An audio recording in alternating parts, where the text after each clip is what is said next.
वाहिगुरू जी का खालसा वाहिगुरू जी की फतेह। अस्सलाम वालेकुम आदाब वर्ज मां ਤੁਹਾਡੀ ਹੋਸਟ ਨੀਲਮ ਕੋਟਨਾ ਟੀਵੀ ਫੋਰ ਦੇ ਸਾਰੇ ਦਰਸ਼ਕਾਂ ਤੇ ਸਰੋਤਿਆਂ ਨੂੰ ਜੀ ਆਇਆਂ ਕਹਿੰਦੀ ਆ ਪ੍ਰੋਗਰਾਮ ਸੱਚ ਸੱਚ ਵਿੱਚ ਜਿਹੜੇ ਇਸ ਪ੍ਰੋਗਰਾਮ ਨਾਲ ਦੇਸ਼ਾਂ ਵਿਦੇਸ਼ਾਂ ਤੋਂ ਜੁੜ ਚੁੱਕੇ ਨੇ। ਖਾਲਸਾ ਨਾ ਫੇਰ ਸੈਂਟਰ ਦੇ ਸੰਚਾਲਕ ਡਾਕਟਰ ਅਮਰਜੀਤ ਸਿੰਘ ਰੁਸਾਨੀ ਤਰ੍ਹਾਂ ਸਟੂਡੀਓ ਵਿੱਚ ਮੇਰੇ ਨਾਲ ਸ਼ਾਮਲ ਨੇ। ਉਹਨਾਂ ਨਾਲ ਗੱਲਬਾਤ ਕਰਕੇ ਅੱਜ ਦੇ ਐਮਿਸ਼ਨ ਸਪੋਰਟ ਉਹਨਾਂ ਤੋਂ ਉਹਨਾਂ ਦਾ ਤਜ਼ੀਆ ਜਾਣਦੇ ਹਾਂ। जी डॉक्टर साहब वाहिगुरू जी का खालसा वाहिगुरू जी की फतेह। हाँ जी नीलम कौर जी ਤੁਹਾਨੂੰ भी ਤੇ ਦੁਨੀਆ ਭਰ ਚ ਬੈਠੇ ਸਾਡੇ ਬਹੁਤ ਹੀ ਪਿਆਰੇ ਸੋਹਣੇ ਸਿਆਣੇ ਟੀਵੀ 84 ਦੇ ਵਿਊਅਰਸ ਨੂੰ ਵੀ ਵਾਹਿਗੁਰੂ ਜੀ का ਖਾਲਸਾ ਵਾਹਿਗੁਰੂ ਜੀ की ਫਤਿਹ ਤੇ ਸਾਡੇ ਬਹੁਤ ਹੀ ਪਿਆਰੇ ਮੁਸਲਮਾਨ ਭੈਣਾਂ ਭਰਾਵਾਂ ਨੂੰ अस्सलाम वालेकुम। जी डॉक्टर साहब जी आनू प्रोग्राम सचो सच विच बहुत धन्यवाद जी। डॉक्टर साहब अज 7 सितंबर 2023 भादो नानकशाही संमत 555 ਦਾ ਦਿਨ ਹੈ ਤੇ ਡਾਕਟਰ ਸਾਹਿਬ ਪ੍ਰੋਗਰਾਮ ਸ਼ੁਰੂ ਕਰਨ ਤੋਂ ਪਹਿਲਾਂ ਅਸੀਂ ਦਰਸ਼ਕਾਂ ਤੇ ਸਰੋਤਿਆਂ ਨੂੰ ਹਮੇਸ਼ਾ ਤਰ੍ਹਾਂ ਦਾ ਸੀ ਵਿਊਅਰਸ ਜੇ ਤੁਸੀਂ ਹੱਕ ਸੱਚ ਇਨਸਾਫ ਤੇ ਪੈਰਾ ਦਿੰਦਾ ਇੱਕੋ ਇੱਕ ਚੈਨਲ TV 84 ਨੂੰ ਦੇਖਣਾ ਚਾਹੁੰਦੇ ਹੋ ਤਾਂ ਤੁਸੀਂ ਦੇਖ ਸਕਦੇ ਸਪੈਕਟਰਮ ਕੇਬਲ ਆਰਸੀਨ cable working Canada roku jadu box shawa facebook TV 84 ਦੀ ਐਪ ਰਾਹੀਂ online streaming and IP box ਤੇ ਤੁਸੀਂ TV 84 ਨੂੰ ਦੇਖ ਸਕਦੇ ਹੋ। व्यूअर्स जे तुसी TV 84 ਨਾਲ ਜਾਂ ਪ੍ਰੋਗਰਾਮ ਸੱਚੋ ਸੱਚ ਨਾਲ ਫੇਸਬੁੱਕ ਰਾਹੀਂ ਜੁੜੇ ਤਾਂ ਸੁਣੋ ਤੋਂ ਵੱਧ ਲਾਈਕ ਕਰੋ ਤੇ ਸ਼ੇਅਰ ਕਰੋ ਅਤੇ ਨਾਲ ਹੀ YouTube ਤੇ ਸਬਸਕ੍ਰਾਈਬ ਵੀ ਕਰੋ। ਇਹ ਵੀ ਦੱਸ ਦਈਏ ਕਿ ਤੁਸੀਂ TV 84 ਦੀ ਐਪ ਨੂੰ Android ਐਂਡ Apple ਤੇ TV 84 ਦੀ ਲਾਈਵ ਸਟ੍ਰੀਮ ਹੈ ਇਸ ਨੂੰ ਤੁਸੀਂ 24 ਆਵਰਸ ਦੇਖ ਸਕਦੇ ਹੋ। ਸੋ व्यूअर्स ਪ੍ਰੋਗਰਾਮ ਦੀ ਸ਼ੁਰੂਆਤ ਕਰਨ ਜਾ ਰਹੇ ਹਾਂ ਦੀ ਸਪਾਂਸਰਸ਼ਿਪ ਦੇ ਵਾਲੇ ਨਾਲ ਕਿ ਅੱਜ ਦੇ ਪ੍ਰੋਗਰਾਮ ਸੱਚੋ ਸੱਚ ਨੂੰ ਸਪਾਂਸਰ ਕੀਤਾ ਗਿਆ ਹੈ ਅਪਸਟੇਟ ਨਿਊਯਾਰਕ ਤੋਂ ਵੀਰ ਕਿਰਪਾਲ ਸਿੰਘ ਜਰ ਵੱਲੋਂ। ਸੋ ਇਹਨਾਂ ਨੇ ਕਿਹਾ ਹੈ ਕਿ ਹੁਣ ਮੋਦੀ ਹਕੂਮਤ ਭਾਰਤ ਨੂੰ ਸਿੱਧਾ ਹਿੰਦੂ ਰਾਸ਼ਟਰ ਐਲਾਨਣ ਵੱਲ ਵਧ ਰਹੀ ਹੈ ਔਰ G20 ਹੋਵੇ ਜਾਂ ਹੋਰ ਇੰਟਰਨੈਸ਼ਨਲ ਪਲੇਟਫਾਰਮ ਭਾਰਤ ਨੂੰ ਇਸ ਮੁੱਦੇ ਤੇ ਕੋਈ ਸਵਾਲ ਨਹੀਂ ਕੀਤਾ ਜਾ ਰਿਹਾ। ਇਹਨਾਂ ਹਾਲਾਤਾਂ ਵਿੱਚ ਸਾਡਾ ਬਾਹਰ ਬੈਠਿਆਂ ਰੋਲਾ ਪਾਉਣਾ ਕਿੰਨਾ ਕੁ ਅਸਰ ਅੰਦਾਜ਼ ਹੈ, ਅਸੀਂ ਹੋਰ ਵਧੇਰੇ ਕੀ ਕਰ ਸਕਦੇ ਹਾਂ। ਸੋ ਅੱਜ ਦੀ ਸਪਾਂਸਰਸ਼ਿਪ ਲਈ ਅਸੀਂ ਵੀਰ ਕਿਰਪਾਲ ਸਿੰਘ ਜਰਾ ਦਾ ਤਹਿ ਦਿਲ ਤੋਂ ਧੰਨਵਾਦ ਕਰਦੇ ਹਾਂ। ਤੁਹਾਨੂੰ ਵੀ ਅਪੀਲ ਤੇ ਬੇਨਤੀ ਕਰਦੇ ਹਾਂ ਕਿ ਤੁਸੀਂ ਪ੍ਰੋਗਰਾਮ ਸੱਚੋ ਸੱਚ ਨੂੰ ਵੱਧ ਤੋਂ ਵੱਧ ਸਪਾਂਸਰ ਕਰੋ। ਸਪਾਂਸਰਸ਼ਿਪ ਲਈ ਤੁਸੀਂ ਸਾਨੂੰ ਕਾਲ ਕਰ ਸਕਦੇ ਸਾਡੇ ਫੋਨ ਨੰਬਰ ਤੇ 5166191984 ਸੇਮ ਨੰਬਰ ਤੇ WhatsApp ਕਰ ਸਕਦੇ ਹੋ। ਤੁਸੀਂ ਸਾਨੂੰ ਈਮੇਲ ਵੀ ਕਰ ਸਕਦੇ ਹੋ info@tv84.tv ਤੇ। ਸੋ ਵਿਊਅਰਸ ਪਹਿਲੇ ਸੈਗਮੈਂਟ ਵਿੱਚ ਆਪਾਂ ਗੱਲਬਾਤ ਕਰਨ ਜਾ ਰਹੇ ਹਾਂ ਕਿ 9 ਤੇ 10 ਸਤੰਬਰ ਨੂੰ ਦਿੱਲੀ ਵਿੱਚ ਹੋ ਰਿਹਾ ਜਿਹੜਾ G20 ਸਿਖਰ ਸੰਮੇਲਨ ਦਾ ਜਿਹੜਾ ਨਤੀਜਾ ਹੈ ਉਹ ਪਹਿਲਾਂ ਹੀ ਨਿਕਲ ਚੁੱਕਾ ਔਰ ਭਾਰਤ ਦੀ ਡਿੱਗੀ ਸਾਖ ਨੂੰ ਬਚਾਉਣ ਲਈ ਅਮਰੀਕਾ ਵੱਲੋਂ ਪੁਰਜ਼ੋਰ ਜਿਹੜੇ ਯਤਨ ਨੇ ਉਹ ਕੀਤੇ ਜਾ ਰਹੇ ਨੇ ਔਰ ਮੋਦੀ ਦਾ ਇਸ ਇਵੈਂਟ ਨੂੰ ਆਪਣੀ ਪ੍ਰਮੋਸ਼ਨ ਲਈ ਵਰਤਣ ਦਾ ਇਰਾਦਾ ਜਿਹੜਾ ਉਹ ਪੁੱਠਾ ਪੈ ਗਿਆ। ਸੋ ਇਸ ਬਾਰੇ ਆਪਾਂ ਗੱਲਬਾਤ ਕਰਨ ਜਾ ਰਹੇ ਹਾਂ। ਸੋ ਅਸੀਂ ਚਾਹਾਂਗੇ ਕਿ ਤੁਸੀਂ ਇਸੇ ਤਰ੍ਹਾਂ ਬਣੇ ਰਹਿਣਾ ਦੇਖਣ ਸੁਣਨ ਲਈ ਐਂਡ ਲਿਖਣ ਲਈ ਤੁਹਾਡਾ ਸਭ ਦਾ ਬਹੁਤ ਸ਼ੁਕਰੀਆ ਜੀ। ਡਾਕਟਰ ਸਾਹਿਬ ਕੀ ਵਿਚਾਰ? ਸਭ ਤੋਂ ਪਹਿਲਾਂ ਤਾਂ ਅੱਜ ਦੇ ਪ੍ਰੋਗਰਾਮ ਨੂੰ ਸਪਾਂਸਰ ਕਰਨ ਲਈ ਅਸੀਂ ਵੀਰ ਕਿਰਪਾਲ ਸਿੰਘ ਜਿਹੜੇ ਅਪਸਟੇਟ ਨਿਊਯਾਰਕ ਰਹਿੰਦੇ ਨੇ ਉਹਨਾਂ ਦਾ ਸ਼ੁਕਰੀਆ ਅਦਾ ਕਰਦੇ ਹਾਂ। ਉਹਨਾਂ ਦਾ ਇਹ ਬਿਲਕੁਲ ਠੀਕ ਹੈ ਕਿ ਭਾਰਤ ਇਸ ਵੇਲੇ ਕਾਫੀ ਕਲੋਜ਼ ਹੈ ਔਰ ਜਿਹੜੀਆਂ ਦੋ ਡਿਬੇਟਸ ਪਿਛਲੇ 2-3 ਹਫ਼ਤਿਆਂ ਦੇ ਵਿੱਚ ਭਾਰਤ ਦੇ ਵਿੱਚ ਖੜੀਆਂ ਕੀਤੀਆਂ ਗਈਆਂ ਜਿਨ੍ਹਾਂ ਦੇ ਵਿੱਚ ਵਨ ਨੇਸ਼ਨ ਵਨ ਇਲੈਕਸ਼ਨ ਔਰ ਦੂਸਰਾ ਕਿ ਵੀ ਇਸ ਨੂੰ ਇੰਡੀਆ ਨਾ ਕਹੋ ਭਾਰਤ ਕਹੋ ਔਰ ਆਲਰੇਡੀ RSS ਦੇ ਚੀਫ ਮੋਹਨ ਭਾਗਵਤ ਨੇ ਜਿੱਥੇ ਇਹ ਪਬਲਿਕ ਕਾਲ ਵੀ ਦਿੱਤੀ ਉੱਥੇ ਨਾਲ ਹੀ ਉਹਨੇ ਕਿਹਾ ਕਿ ਵੀ ਬਹੁਤ ਜਲਦੀ ਅਖੰਡ ਭਾਰਤ ਬਣਨ ਜਾ ਰਿਹਾ। ਸੋ ਜ਼ਾਹਰ ਹੈ ਵੀ ਇਕੱਲਾ ਇਹੀ ਨਹੀਂ ਹੈ ਕਿ ਭਾਰਤ ਨੂੰ ਹਿੰਦੂ ਰਾਸ਼ਟਰ ਐਲਾਨਣ ਦਾ ਉਹਨਾਂ ਦਾ ਇਰਾਦਾ ਬਿਲਕੁਲ ਹੁਣ ਜਿਹੜਾ ਉਹ ਪੂਰਾ ਹੋਣ ਦੇ ਨੇੜੇ ਹੈ ਲੇਕਿਨ ਉਹ ਇਹ ਵੀ ਵੇਟ ਕਰ ਰਹੇ ਨੇ ਕਿ ਕਿਵੇਂ ਪਾਕਿਸਤਾਨ ਦਾ ਕਲੈਪਸ ਕਰਕੇ ਔਰ ਪਾਕਿਸਤਾਨ ਨੂੰ ਅਖੰਡ ਭਾਰਤ ਬਣਾਉਣਾ। ਔਰ ਮੋਹਨ ਭਾਗਵਤ ਨੇ ਕਿਹਾ ਜੀ ਜਿਨ੍ਹਾਂ ਨੇ 47 'ਚ ਵੰਡ ਕੀਤੀ ਸੀ ਉਹ ਹੁਣ ਆਪਣੀ ਗਲਤੀ ਦਾ ਅਹਿਸਾਸ ਕਰ ਰਹੇ ਨੇ। ਸੋ ਜ਼ਾਹਰ ਹੈ ਕਿ ਜਿਵੇਂ ਇੱਕ ਕੋਈ ਵੀ ਇੱਕ ਸਿੰਗਲ ਟਰੈਕ ਮਾਈਂਡ ਦੇ ਨਾਲ ਇਹਨਾਂ ਦੀ ਸਾਰੀ ਟ੍ਰੇਨਿੰਗ ਹੋਈ ਹੈ ਔਰ ਉਹ ਜੋ ਆਪਣੇ ਅੰਦਰ ਜਿਸ ਕਿਸਮ ਦੀਆਂ ਕਹਾਣੀਆਂ ਫੀਡ ਕਰਦੇ ਰਹੇ ਨੇ ਅਖੰਡ ਭਾਰਤ ਦੇ ਨਾਂ ਥੱਲੇ ਉਹ ਸੱਚਮੁੱਚ ਉਹਦੇ ਤੇ ਯਕੀਨ ਕਰਦੇ ਨੇ ਔਰ ਉਹਨਾਂ ਨੂੰ ਇਸ ਗੱਲ ਦਾ ਨਹੀਂ ਹੈ ਕਿ ਵੀ ਇਹ ਜਿਹੜਾ ਇਸ ਕਿਸਮ ਦੀ ਕੋਈ ਵੀ ਸੋਚ ਹੈ। ਭਾਰਤ ਦੇ ਅੰਦਰ 20 ਕਰੋੜ ਤੋਂ ਜ਼ਿਆਦਾ ਮੁਸਲਮਾਨ ਨੇ 2 ਕਰੋੜ ਤੋਂ ਜ਼ਿਆਦਾ 2.5-3 ਕਰੋੜ ਆਲਮੋਸਟ ਸਿੱਖ ਨੇ 100 ਮਿਲੀਅਨ ਤੋਂ ਜ਼ਿਆਦਾ ਜਿਹੜਾ 10 ਕਰੋੜ ਤੋਂ ਜ਼ਿਆਦਾ ਦਲਿਤ ਔਰ ਟਰਾਈਬਲਸ ਜਾਂ ਦੂਸਰੇ ਨੇ। ਸੋ ਇਹ ਜਿਸ ਕਿਸਮ ਦਾ ਹਿੰਦੂ ਰਾਸ਼ਟਰ ਦਾ ਮਤਲਬ ਤਾਂ ਮਨੂ ਸਮ੍ਰਿਤੀ ਤੇ ਆਧਾਰਿਤ ਹੀ ਹੈ। ਆਲਰੇਡੀ ਭਾਰਤ ਦੇ ਵਿੱਚ 80% ਦੇ ਕਰੀਬ ਹਿੰਦੂ ਨੇ। ਹਿੰਦੂਆਂ ਦੀ ਜਿਹੜੀ ਮੈਜੋਰਿਟੀ ਉਹ ਡਿਸਾਈਡ ਕਰਦੇ ਨੇ ਆਪਣੇ ਕੋਈ ਧਰਮ ਦੇ ਮਾਮਲੇ 'ਚ ਤਾਂ ਕਿਸੇ ਦਾ ਇੱਥੇ ਨਹੀਂ ਹੈ ਕਿ ਵੀ ਉਹਨਾਂ ਦੇ ਨਾਲ ਕੋਈ ਧੱਕਾ ਹੋ ਰਿਹਾ ਲੇਕਿਨ ਉਹਨਾਂ ਨੇ ਇਸ ਸਾਰੇ ਨੂੰ ਜਿਸ ਅੰਦਾਜ਼ ਦੇ ਵਿੱਚ ਇਹ ਸਾਰਾ ਪਾਰਟ ਲਿਆਂਦਾ ਹੈ ਉਹਨਾਂ ਦੀ ਆਈਡੀਓਲੋਜੀ 100 ਸਾਲ ਪਹਿਲਾਂ ਜਦੋਂ RSS ਹੋਂਦ ਦੇ ਵਿੱਚ ਆਇਆ ਤਾਂ ਉਹਨਾਂ ਦਾ ਨਿਸ਼ਾਨਾ ਹੀ ਜੋ ਨਾਜ਼ੀਆਂ ਦਾ ਸੀ, one nation one race one people one leader, Hindu Hindi Hindustan ਦੇ ਥੱਲੇ ਸੀ। ਸੋ ਇਹਦੇ 'ਚ ਕੋਈ ਦੋ ਰਾਵਾਂ ਨਹੀਂ ਨੇ। ਜਿਹੜਾ ਉਹਨਾਂ ਦਾ ਭਾਈ ਕਿਰਪਾਲ ਸਿੰਘ ਹੋਰਾਂ ਦੀ ਪਹਿਲੀ ਗੱਲ ਹੈ ਜੀ। ਦੂਸਰਾ ਜਿਹੜਾ ਉਹਨਾਂ ਦਾ ਕਹਿਣਾ ਹੈ ਕਿ ਭਾਈ ਜੇ ਉਹਨਾਂ ਨੇ ਉਹਨੂੰ ਐਲਾਨ ਹੀ ਦੇਣਾ ਜਾਂ ਉਹਦੇ ਨੇੜੇ ਪਹੁੰਚ ਗਏ ਨੇ ਤਾਂ ਸਾਡਾ ਇੱਥੇ ਬੈਠ ਕੇ ਜਿਹੜਾ ਉਹ ਰੌਲਾ ਰੱਪਾ ਪਾਉਣ ਦਾ ਕੀ ਫਾਇਦਾ। ਨਹੀਂ, ਇਵੇਂ ਨਹੀਂ ਹੁੰਦਾ।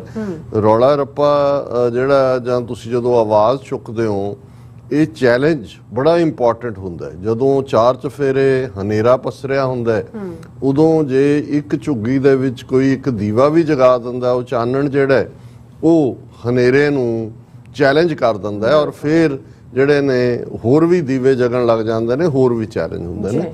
ਭਾਰਤ ਦੇ ਅੰਦਰ ਵੀ ਉਹ ਬਹਾਦਰ ਲੋਕ ਨੇ ਜਿਹੜੇ ਇਕੱਲੇ ਘੱਟ ਗਿਣਤੀਆਂ ਨਾਲ ਸੰਬੰਧਿਤ ਹੀ ਨਹੀਂ, ਜਿਹੜੇ ਮੁੱਖ ਹਿੰਦੂ ਸਮਾਜ ਦੇ ਵਿੱਚ ਵੀ ਜਿਹੜੇ ਉਹ ਕਾਨੂੰਨੀ ਦਾ ਵਕੀਲ ਹੋਣ, ਪੱਤਰਕਾਰ ਹੋਣ, ਆਮ ਲੋਕ ਹੋਣ, ਜਿਹੜੇ ਕਿ ਇਸ ਵਿਚਾਰਧਾਰਾ ਦਾ ਵਿਰੋਧ ਕਰਦੇ ਨੇ। ਔਰ ਉਹਦੇ 'ਚ ਅਸੀਂ ਦੇਖਦੇ ਹਾਂ ਵੀ ਗੌਰੀ ਲੰਕੇਸ਼ ਹੋਏ, ਕੁਲਭੂਸ਼ਣ ਜਿਹੜਾ ਉਸ ਦਾ ਕੀ ਚਬੁਰਜੀ ਉਹਦਾ ਨਾਂ ਸੀ, ਵੱਡਾ ਸਕਾਲਰ ਸੀ ਸਾਊਥ ਦਾ, ਜਿਹਦੇ ਮਰਡਰ ਕੀਤਾ ਗਿਆ, ਜਾਂ ਕਿੰਨੇ ਜਰਨਲਿਸਟ ਜਿਹੜੇ ਨੇ ਉਹ ਜੇਲ੍ਹਾਂ 'ਚ ਰੱਖੇ ਹੋਏ ਨੇ, ਇਹ ਉਹੀ ਲੋਕ ਨੇ ਜਿਹੜੇ ਉਸ ਜ਼ੁਲਮ ਨੂੰ ਚੈਲੰਜ ਕਰ ਰਹੇ ਨੇ। ਸੋ ਅਸੀਂ ਸਮਝਦੇ ਹਾਂ ਕਿ ਵੀ ਇਹੀ ਗੱਲ ਜਦੋਂ ਪ੍ਰੈਜ਼ੀਡੈਂਟ ਜਿਮੀ ਕਾਰਟਰ ਅਮਰੀਕਾ ਦੇ ਨੇ ਕਹੀ ਸੀ ਕਿ 60 ਲੱਖ ਯਹੂਦੀ ਮਾਰੇ ਗਏ ਉਸ ਹੋਲੋਕਾਸਟ ਪੀਰੀਅਡ ਦੇ ਵਿੱਚ, ਕੰਸਨਟ੍ਰੇਸ਼ਨ ਕੈਂਪਾਂ 'ਚ, ਗੈਸ ਚੈਂਬਰਾਂ 'ਚ, ਔਰ ਨਾਜ਼ੀ ਪਾਰਟੀ ਦੇ ਵੀ ਸਿਰਫ 60 ਲੱਖ ਜਿਹੜੇ ਨੇ ਉਹ ਮੈਂਬਰ ਹੀ ਸਨ। ਪਰ ਉਹਨੇ ਕਿਹਾ ਵੀ ਇਹ ਕਿਵੇਂ ਹੋ ਗਿਆ ਵੀ 60 ਲੱਖ ਨੇ 60 ਲੱਖ ਮਾਰ ਦਿੱਤਾ, ਕਿਉਂਕਿ ਜਿਹੜੇ ਦੂਸਰੇ 60 ਕਰੋੜ ਸੀ ਜਿਹੜੇ ਨੇ ਉਹਨਾਂ ਨੇ ਬੋਲਣ ਤੋਂ ਨਾ ਕਰ ਦਿੱਤੀ ਜਾਂ ਉਹ ਚੁੱਪ ਬੈਠੇ ਸੀ। ਮਤਲਬ ਇਹ ਹੈ ਕਿ ਜਦੋਂ ਜੇ ਤੁਸੀਂ ਚੈਲੰਜ ਨਹੀਂ ਕਰਦੇ ਤਾਂ ਇਹਦਾ ਮਤਲਬ ਹੁੰਦਾ ਹੈ ਸਾਇਲੈਂਸ ਇਜ਼ ਹਾਫ ਐਕਸੈਪਟੈਂਸ। ਤੁਸੀਂ ਜਿਹੜਾ ਜ਼ੁਲਮ ਕਰਨ ਵਾਲਾ ਉਹਦੇ ਨਾਲ ਖਲੋਤੇ ਹੋ। ਸੋ ਅਸੀਂ ਇਹ ਸਮਝਦੇ ਹਾਂ ਕਿ ਵੀ ਜੇ ਅਸੀਂ ਬਤੌਰੇ ਸਿੱਖ ਵੀ ਇਸ ਦਾ ਦੇ ਖਿਲਾਫ ਆਵਾਜ਼ ਚੁੱਕਦੇ ਹਾਂ ਜਾਂ ਕੌਮੀ ਕਰ ਖਾਲਿਸਤਾਨ ਦੀ ਗੱਲ ਹੁੰਦੀ ਹੈ, ਤੇ ਇਹ ਹਿੰਦੂ ਧਰਮ ਦੇ ਖਿਲਾਫ ਨਹੀਂ ਹੈ। ਅਸੀਂ ਇਸ ਨੂੰ ਰਿਪੀਟਡਲੀ ਇਸ ਗੱਲ ਨੂੰ ਕਹਿਣ ਦੀ ਕੋਸ਼ਿਸ਼ ਕਰਦੇ ਹਾਂ ਕਿ ਜ਼ੁਲਮ ਜਾਂ ਧੱਕਾ ਕੋਈ ਵੀ ਕਰੇ, ਜਿਵੇਂ 18ਵੀਂ ਸਦੀ 'ਚ ਸਾਡੀ ਸਟਰਗਲ ਕੋਈ ਇਸਲਾਮ ਦੇ ਖਿਲਾਫ ਨਹੀਂ ਸੀ, ਜ਼ੁਲਮ ਦੇ ਖਿਲਾਫ ਸੀ। ਉਹ ਜ਼ੁਲਮ ਕਰਨ ਵਾਲੇ ਮੁਗਲ ਸੀ, ਦਰਾ ਖੈਬਰ ਪਾਰ ਤੋਂ ਆਉਣ ਵਾਲੇ ਧਾੜਵੀ ਸੀ, ਜਾਂ ਬਾਅਦ ਦੇ ਵਿੱਚ ਫਰੰਗੀ ਆਇਆ, ਸਿੱਖ ਖਲੋਤੇ ਨੇ। ਸੋ ਇਹ ਨੋ ਮੈਟਰ, ਨਤੀਜਾ ਤਾਂ ਰੱਬ ਦੇ ਕੋਲ ਹੁੰਦਾ ਕਿ ਵੀ ਕੀ ਹੈ, ਲੇਕਿਨ ਸਾਡਾ ਇਹ ਫਰਜ਼ ਹੈ। ਔਰ ਇਹ ਜਿਹੜੀ ਬਾਹਰਲੀ ਆਵਾਜ਼ ਹੈ ਇਹ ਬਹੁਤ ਇਫੈਕਟਿਵ ਹੁੰਦੀ ਹੈ, ਇਫੈਕਟਿਵ ਹੈ। ਔਰ ਜੇ ਇਵੇਂ ਨਾ ਹੋਇਆ ਹੁੰਦਾ ਤਾਂ ਹੁਣ ਤੱਕ ਉਹਨਾਂ ਨੇ ਸਾਡਾ ਉੱਥੇ ਬਿਲਕੁਲ ਜਿਹੜਾ ਉਹ ਮਲੀਆ ਮੇਟ ਕੀਤਾ ਹੋਣਾ ਸੀ। ਬਾਹਰ ਜਦੋਂ ਕਾਂਗਰਸ 'ਚ ਆਵਾਜ਼ ਉੱਠਦੀ ਹੈ, ਜਦੋਂ ਤੁਸੀਂ ਇੱਥੇ ਪੋਲੀਟੀਕਲ ਲੌਬੀ ਕਰਦੇ ਹੋ ਜਾਂ ਮੀਡੀਆ ਰਾਹੀਂ ਤੁਸੀਂ ਆਪਣੇ ਲੋਕਾਂ ਨੂੰ ਸੁਚੇਤ ਕਰਦੇ ਹੋ, ਉਹਨਾਂ ਨੂੰ ਜਿਹੜਾ ਅਵੇਅਰ ਕਰਦੇ ਹੋ ਕਿ ਕੀ ਚੱਲ ਰਿਹਾ। ਔਰ ਵੀਰ ਕਿਰਪਾਲ ਸਿੰਘ ਜੀ ਦਾ ਬਹੁਤ ਬਹੁਤ ਸ਼ੁਕਰੀਆ। ਅਸੀਂ ਉਹਨਾਂ ਦਰਸ਼ਕਾਂ ਦਾ ਵੀ ਸ਼ੁਕਰੀਆ ਅਦਾ ਕਰਦੇ ਹਾਂ ਜਿਨ੍ਹਾਂ ਨੇ ਸਾਡੀ ਕੱਲ੍ਹ ਦੀ ਪੈਨਲ ਡਿਸਕਸ਼ਨ ਨੂੰ ਪਸੰਦ ਕੀਤਾ। ਕੱਲ੍ਹ ਦਾ ਪ੍ਰੋਗਰਾਮ ਸਰ ਜਸਵੰਤ ਸਿੰਘ ਖਾਲੜਾ ਸ਼ਹੀਦ ਉਹਨਾਂ ਦੀ ਯਾਦ ਨੂੰ ਸਮਰਪਿਤ ਸੀ। ਔਰ ਸਾਡੇ ਵੀਰ ਸੁਖਜਿੰਦਰ ਸਿੰਘ ਬਾਜਵਾ ਜਿਹੜੇ ਪੈਨਲ ਤੇ ਆਏ, ਅਸੀਂ ਉਹਨਾਂ ਦਾ ਵੀ ਸ਼ੁਕਰੀਆ ਅਦਾ ਕਰਦੇ ਹਾਂ। ਉਹਨਾਂ ਦੀ ਪ੍ਰੈਜੈਂਟੇਸ਼ਨ ਨੂੰ ਵੀ ਪਸੰਦ ਕੀਤਾ ਗਿਆ ਕਿਉਂਕਿ ਅਸੀਂ ਸਮਝਦੇ ਹਾਂ ਔਰ ਸਾਡੀ ਕੋਸ਼ਿਸ਼ ਵੀ ਇਹ ਹੁੰਦੀ ਹੈ ਕਿ ਜਿਹੜਾ ਮੁੱਦਾ ਤਾਂ ਅਲਟੀਮੇਟਲੀ ਇੱਕ ਸੋਲੂਸ਼ਨ ਵੀ ਸਾਨੂੰ ਪਤਾ ਹੈ ਕੀ ਹੈ, ਜੋ ਚੱਲ ਰਿਹਾ ਉਹ ਵੀ ਘਟਨਾਵਾਂ ਦੁਨੀਆ ਭਰ ਦੇ ਵਿੱਚ ਉਸ ਤੇ ਟਿੱਪਣੀਆਂ ਹੁੰਦੀਆਂ ਨੇ, ਪਰ ਅਸੀਂ ਉਸ ਦੇ ਜਿਹੜੇ ਅੱਡ-ਅੱਡ ਐਸਪੈਕਟ ਨੇ, ਜੇ ਜਸਵੰਤ ਸਿੰਘ ਖਾਲੜਾ ਦੀ ਜ਼ਿੰਦਗੀ ਦੇ ਉੱਤੇ, ਉਹਨਾਂ ਦੇ ਬਚਪਨ ਤੋਂ ਉਹਨਾਂ ਦਾ ਸ਼ਹੀਦੀ ਤੱਕ ਦਾ ਸਫ਼ਰ, ਔਰ ਇਹ ਸਾਰੇ ਪੀਰੀਅਡ 'ਚ 28 ਸਾਲ ਬੀਤਣ ਬਾਅਦ ਵੀ ਸਿਚੁਏਸ਼ਨ, ਕਿਉਂਕਿ ਉਹਨਾਂ ਦੀ 6 ਸਤੰਬਰ 1995 ਨੂੰ ਉਹਨਾਂ ਨੂੰ ਡਿਸਅਪੀਅਰ ਕਰ ਦਿੱਤਾ ਜਾਂਦਾ ਹੈ। ਔਰ ਇਹਨਾਂ ਸਾਰੇ ਵਰ੍ਹਿਆਂ 'ਚ ਵੀ ਅੱਜ ਵੀ ਜਦੋਂ ਅਸੀਂ ਦੇਖਦੇ ਹਾਂ ਕਿ ਉਹੀ ਜ਼ੁਲਮ ਦੀ ਚੱਕੀ ਚੱਲ ਰਹੀ ਹੈ, ਉਦੋਂ ਬੁੱਚੜ ਬੇਅੰਤਾ ਸੀ, ਅੱਜ ਸੈਂਟਰਲ ਏਜੰਸੀਆਂ NIA ਔਰ ਦੂਸਰੇ ਉਹਨਾਂ ਦੀ ਹਕੂਮਤ, ਬੇਸ਼ੱਕ ਚੀਫ ਮਿਨਿਸਟਰ ਭਗਵੰਤ ਮਾਨ ਹੈ, ਕਿਉਂਕਿ ਇਹ ਜਿਹੜਾ ਜਦੋਂ ਸਟੇਟ ਜਿਹਨੂੰ ਅਸੀਂ ਡੀਪ ਸਟੇਟ ਦੀ ਜਿਹੜੀ ਹੈ ਰਨਿੰਗ ਕਹਿੰਦੇ ਆ ਕਿਸੇ ਵੀ ਸਿਚੁਏਸ਼ਨ 'ਚ, ਉਹ ਬਰਾਬਰ ਚੱਲ ਰਿਹਾ। ਸੋ ਅਸੀਂ ਉਹਨਾਂ ਸਾਰਿਆਂ ਵੀਰਾਂ ਭੈਣਾਂ ਦਾ ਸ਼ੁਕਰੀਆ ਅਦਾ ਕਰਦੇ ਜਿਨ੍ਹਾਂ ਨੇ ਸਾਡੇ ਕੱਲ੍ਹ ਦੇ ਪ੍ਰੋਗਰਾਮ ਨੂੰ ਪਸੰਦ ਕੀਤਾ। ਹੁਣ ਅਸੀਂ ਗੱਲ ਕਿਉਂਕਿ ਜਦੋਂ ਤੱਕ G20 10 ਸਤੰਬਰ ਤੱਕ ਮੁੱਕ ਨਹੀਂ ਜਾਂਦਾ, ਇਹੀ ਇਸ਼ੂ ਛਾਇਆ ਹੋਇਆ ਹੈ। ਸਾਰੇ ਇੰਟਰਨੈਸ਼ਨਲ ਮੀਡੀਆ 'ਚ ਵੀ ਇਸ ਦੀ ਚਰਚਾ ਹੈ। ਔਰ ਭਾਰਤ ਦੇ ਵਿੱਚ ਤਾਂ ਇਸ ਵੇਲੇ ਦਿੱਲੀ ਦੀਆਂ ਸੜਕਾਂ, ਗਲੀਆਂ, ਬਾਜ਼ਾਰਾਂ, ਚਾਰ ਚੁਫੇਰੇ ਵੱਡੇ ਵੱਡੇ ਮੋਦੀ ਦੇ ਪੋਸਟਰ ਔਰ ਵੱਡੀਆਂ ਜਿਹੜਾ ਉਹਨਾਂ ਨੇ ਘੱਟੋ ਘੱਟ 2 ਲੱਖ ਤੋਂ ਜ਼ਿਆਦਾ ਲੋਕ, 3 ਲੱਖ ਤੋਂ ਜ਼ਿਆਦਾ ਠੇਲੇ ਵਾਲੇ ਜਿਹੜੇ ਉਹ ਗਾਇਬ ਕਰਤੇ ਨੇ, ਲੱਖਾਂ ਦੀਆਂ ਬਸਤੀਆਂ ਢਾਹ ਕੇ, ਕਿਉਂਕਿ ਉਹ ਇਹਨਾਂ ਨੂੰ ਦੱਸਣਾ ਚਾਹੁੰਦੇ ਨੇ ਕਿ ਵੀ ਹਾਂ ਅਸੀਂ ਬਹੁਤ ਅਮੀਰ ਹੈ ਔਰ ਅਸੀਂ ਜ਼ਿਕਰ ਕਰਾਂਗੇ ਵੀ ਉਹਨਾਂ ਨੂੰ ਭੋਜਨ ਵੀ ਸੋਨੇ ਚਾਂਦੀ ਦੇ ਬਰਤਨਾਂ 'ਚ ਪਰੋਸਿਆ ਜਾਣਾ। ਉਸ ਦੇ ਉੱਤੇ ਇੰਟਰਨੈਸ਼ਨਲ ਮੀਡੀਆ ਨੇ ਕੀ ਕਿਹਾ, ਕਿਉਂਕਿ 4-5 ਲੱਖ ਤਾਂ ਗਮਲੇ ਲਿਆ ਕੇ ਰੱਖੇ ਨੇ ਉਹਨਾਂ ਤੇ PWD ਰੱਖਿਆ ਵੀ ਜਾਣ ਲੱਗੇ ਨਾਲ ਕਿਹਾ ਵੀ ਇਹਨਾਂ ਨੇ ਚੁੱਕ ਕੇ ਨਾ ਚੋਰੀ ਨਾ ਕਰ ਲਿਓ। ਸੋ ਜਿੱਥੇ ਕਿ ਇਹ ਚੱਲ ਰਿਹਾ ਉੱਥੇ ਜ਼ਾਹਰ ਹੈ ਅਸੀਂ ਇਸ ਦੇ ਉੱਤੇ ਕੱਲ ਵੀ ਗੱਲ ਕੀਤੀ ਸੀ, ਪੈਨਲ ਡਿਸਕਸ਼ਨ ਪਿਛਲੇ ਹਫਤੇ ਦੇ ਵੀ ਸਾਡੇ ਪ੍ਰੋਗਰਾਮਾਂ 'ਚ ਸੀ, ਕਿਉਂਕਿ ਇਹ ਜਿਹੜਾ 1999 ਦੇ ਵਿੱਚ ਇਹ G20 ਦੇ ਕਨਸੈਪਟ ਜਾਂ ਇਸ ਦੀ ਸਥਾਪਨਾ ਹੋਈ ਔਰ ਪਿਛਲੇ 10, 11, 12 ਸਾਲ ਤੋਂ ਕੋਵਿਡ ਦੇ ਦੌਰਾਨ ਵਰਚੁਅਲ ਮੀਟਿੰਗ ਸੀ, ਬਾਕੀ ਇਨ ਪਰਸਨ ਹੁੰਦੀਆਂ ਰਹੀਆਂ। ਔਰ ਇਸ ਵੇਲੇ ਕਿਉਂਕਿ ਇਸ ਮੀਟ ਨੂੰ ਜਿਹਨੂੰ ਕਿ ਜਿਹੜੀ ਰੋਟੇਸ਼ਨ ਵਾਈਜ਼ ਇੰਡੀਆ ਦੇ ਹਿੱਸੇ ਆਈ ਔਰ ਅੱਜ ਈਵਨ ਕੁਛ ਇੰਡੀਪੈਂਡੈਂਟ ਯੂਟਿਊਬਰ ਵੀ ਕਹਿ ਰਹੇ ਸੀ ਕਿ ਜੀ ਮੋਦੀ ਤਾਂ ਐ ਪ੍ਰੈਜ਼ੈਂਟ ਕਰ ਰਿਹਾ ਜਿਵੇਂ ਉਹਨਾਂ ਨੇ ਵੋਟਾਂ ਦੇ ਨਾਲ ਇਸ G20 ਪ੍ਰੈਜ਼ੀਡੈਂਸੀ ਨੂੰ ਜਿੱਤਿਆ ਹੋਵੇ, ਜਦੋਂ ਕਿ ਹਕੀਕਤ ਇਹ ਹੈ ਕਿ ਉਹ ਰੋਟੇਸ਼ਨ ਵਾਈਜ਼ ਆਉਂਦੀ ਹੈ। ਜਿਵੇਂ ਹੁਣ ਜੇ ਇਸ ਸਾਲ ਇੰਡੀਆ ਨੇ ਉਹਨੂੰ ਹੋਸਟ ਕੀਤਾ ਹੈ ਤੇ 2024 ਦਾ ਜਿਹੜਾ G20 ਮੀਟ ਆ ਉਹ ਬ੍ਰਾਜ਼ੀਲ ਦੇ ਵਿੱਚ ਹੋਏਗਾ।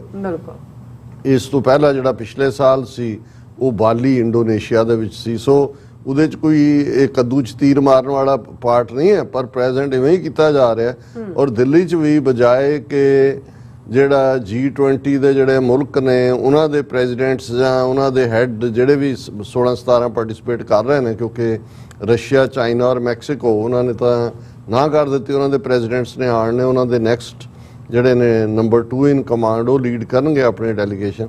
ਪਰ ਫੋਟੋ ਮੋਦੀ ਦੀ ਹੈ ਚਾਰ ਚਫੇਰੇ ਕਿ ਜਿਵੇਂ ਉੱਪਰ ਵੀ ਧਰਤੀ ਦੇ ਮੋਦੀ, ਜ਼ਮੀਨ ਦੇ ਥੱਲੇ ਵੀ ਮੋਦੀ, ਧਰਤੀ ਤੇ ਵੀ ਮੋਦੀ, ਪਾਣੀ 'ਚ ਵੀ ਮੋਦੀ, ਤੇ ਉਹ ਹਰ ਮੋਦੀ। ਕਿਸੇ ਜ਼ਮਾਨੇ 'ਚ ਅਸੀਂ ਸੁਣਦੇ ਹੁੰਦੇ ਸੀ ਕਿ ਵੀ ਜਿਹੜੀਆਂ ਮਰਾਠਾ ਜਾਂ ਦੂਸਰੀਆਂ ਰੈਜੀਮੈਂਟਾਂ ਨੇ ਉਹਨਾਂ ਦਾ ਵਾਰ ਸਲੋਗਨ ਹਰ ਮਹਾਦੇਵ ਹੈ। ਚਲੋ ਤਾਂ ਸਮਝ ਆਇਆ, ਮਹਾਦੇਵ ਸ਼ਿਵ ਜੀ ਨੂੰ ਕਹਿੰਦੇ ਨੇ, ਉਹਨਾਂ ਨੂੰ ਯਾਦ ਕਰਕੇ ਜਿਹੜਾ ਜੰਗ ਦੇ ਮੈਦਾਨ ਜਾਣਾ। ਪਰ ਹੁਣ ਤਾਂ ਮਹਾਦੇਵ, ਵਿਸ਼ਨੂੰ, ਬ੍ਰਹਮਾ ਉਹ ਵੀ ਪਿੱਛੇ ਚਲੇ ਗਏ, ਹੁਣ ਤਾਂ ਹਰ ਮੋਦੀ ਹੈ। ਔਰ ਉਹਨਾਂ ਦੇ ਕਾਮਨਰ ਵੀ ਜਦੋਂ ਕਿਸੇ ਦੇ ਸਾਹਮਣੇ ਕੋਈ ਕੈਮਰਾ ਕਰਦਾ ਕਹਿੰਦੇ ਮੋਦੀ ਹੈ ਤਾਂ ਮੁਮਕਿਨ ਹੈ। ਸੋ ਜਦੋਂ ਇਹੀ ਡਿਕਟੇਟਰਸ਼ਿਪਸ ਹੁੰਦੀਆਂ ਨੇ, ਇਹੀ ਆਟੋਕ੍ਰੇਸਿਸ ਹੁੰਦੀਆਂ ਨੇ, ਇਹੀ ਜਿਹੜੀਆਂ ਮੁਲਕਾਂ 'ਚ ਇਹੀ ਹਾਲ ਜਦੋਂ ਹਿਟਲਰ ਇੰਨਾ ਕੁ ਪੋਪੂਲਰ ਸੀ, ਲੋਕ ਸ਼ਦਾਈ ਹੋ ਜਾਂਦੇ ਸੀ ਜਦੋਂ ਬੋਲਣ ਲਈ ਖਲੋਂਦਾ ਸੀ, ਦੂਜਾ ਸੀ ਔਰ ਹੈ ਹਿਟਲਰ, ਸੈਲੂਟੇਸ਼ਨ ਵੀ ਉਵੇਂ ਦੂਜੇ ਤੀਜੇ। ਤੇ ਜਦੋਂ ਤੁਸੀਂ ਇਸ ਹੱਦ ਤੱਕ ਕਿਸੇ ਦੇ ਪੈਰੋਕਾਰ ਬਣ ਜਾਂਦੇ ਹੋ ਕਿ ਤੁਸੀਂ ਉਹਦੇ ਖਿਲਾਫ ਕੋਈ ਸੁਣਨ ਨੂੰ ਹੀ ਤਿਆਰ ਨਹੀਂ ਹੁੰਦੇ, ਤੇ ਫਿਰ ਉਹੀ ਤੁਹਾਡਾ ਡਾਊਨਫਾਲ ਦਾ ਪੀਰੀਅਡ ਸਟਾਰਟ ਹੋ ਜਾਂਦਾ ਹੈ। ਕਿਉਂਕਿ ਅਸੀਂ ਇਹ ਸਮਝਦੇ ਹਾਂ ਕਿ ਵੀ ਜਿਹੜੀ ਕਲੈਕਟਿਵ ਵਿਜ਼ਡਮ ਹੁੰਦੀ ਹੈ ਉਸ ਦਾ ਕੋਈ ਮੈਚ ਨਹੀਂ ਹੁੰਦਾ। ਹਮੇਸ਼ਾ ਅੰਗਰੇਜ਼ੀ ਵਿੱਚ ਕਹਿੰਦੇ ਨੇ ਕਿ ਵੀ 2 ਮਾਈਂਡਸ ਆਰ ਬੈਟਰ ਦੈਨ 1। ਹੁਣ ਜੇ ਅਸੀਂ ਸੰਗਤ ਦੀ ਅਹਿਮੀਅਤ ਦੀ ਗੱਲ ਕਰਦੇ ਹਾਂ, ਜਦ ਸੰਗਤ ਦੇ ਰਾਹੀਂ ਫੈਸਲੇ ਕਰਨ ਦੀ, ਉਹਦਾ ਮਤਲਬ ਹੀ ਇਹ ਹੈ ਕਿ ਵੀ ਇਹ ਠੀਕ ਹੈ ਕਈ ਵਾਰੀ ਇੱਕ ਬੰਦੇ ਦੇ ਥੱਲੇ ਉਹਦਾ ਹੁਕਮ ਚੱਲਦਾ ਹੋਏ, ਕੋਈ ਰੁਕਾਵਟਾਂ ਨਹੀਂ ਹੁੰਦੀਆਂ, ਕੰਮ ਤੇਜ਼ੀ ਨਾਲ ਹੋ ਜਾਂਦਾ ਹੈ, ਪ੍ਰੋਗਰੈਸ ਕੁਇਕ ਹੁੰਦੀ ਹੈ ਕੁਛ ਮਾਮਲਾ।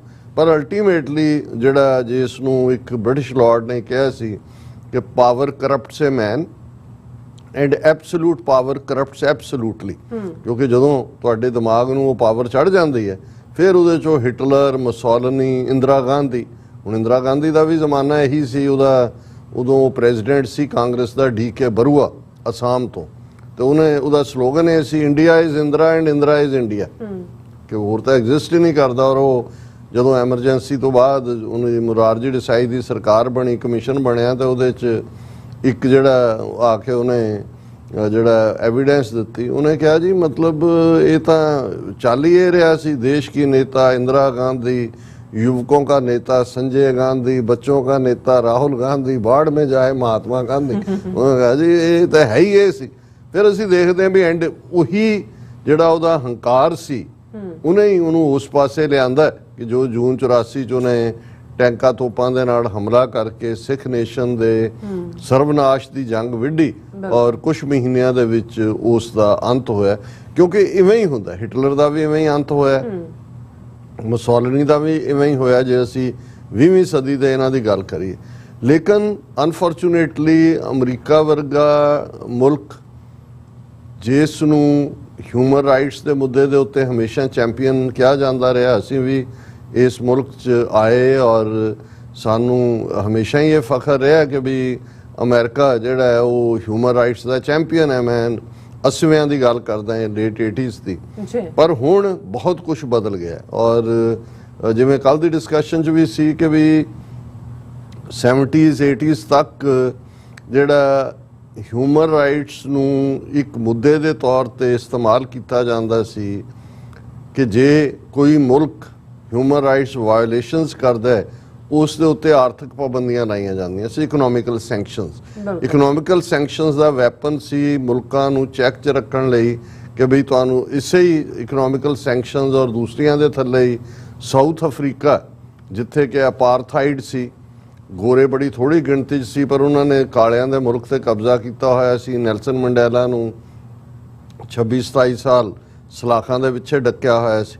ਪਰ ਜਦੋਂ ਉਹ ਪਾਬੰਦੀਆਂ ਕਿ ਜੀ ਸਾਊਥ ਅਫਰੀਕਾ ਦੀਆਂ 에ਅਰਲਾਈਨਸ ਨਹੀਂ ਐਂਟਰ ਕਰ ਸਕਦੀਆਂ, ਉਹਨਾਂ ਦੇ ਖਿਡਾਰੀ ਨਹੀਂ ਇੰਟਰਨੈਸ਼ਨਲੀ ਖੇਡ ਹੌਲੀ ਜਦੋਂ ਹਰਟ ਹੋਣੀਆਂ ਸ਼ੁਰੂ ਹੋਈਆਂ, ਸੈਂਕਸ਼ਨਸ ਨੇ ਉਹਨਾਂ ਦੀ ਗਵਰਨਮੈਂਟ ਨੂੰ ਥੱਲੇ ਸੁੱਟਣਾ ਸ਼ੁਰੂ ਕੀਤਾ ਇਕਨੋਮਿਕਲੀ।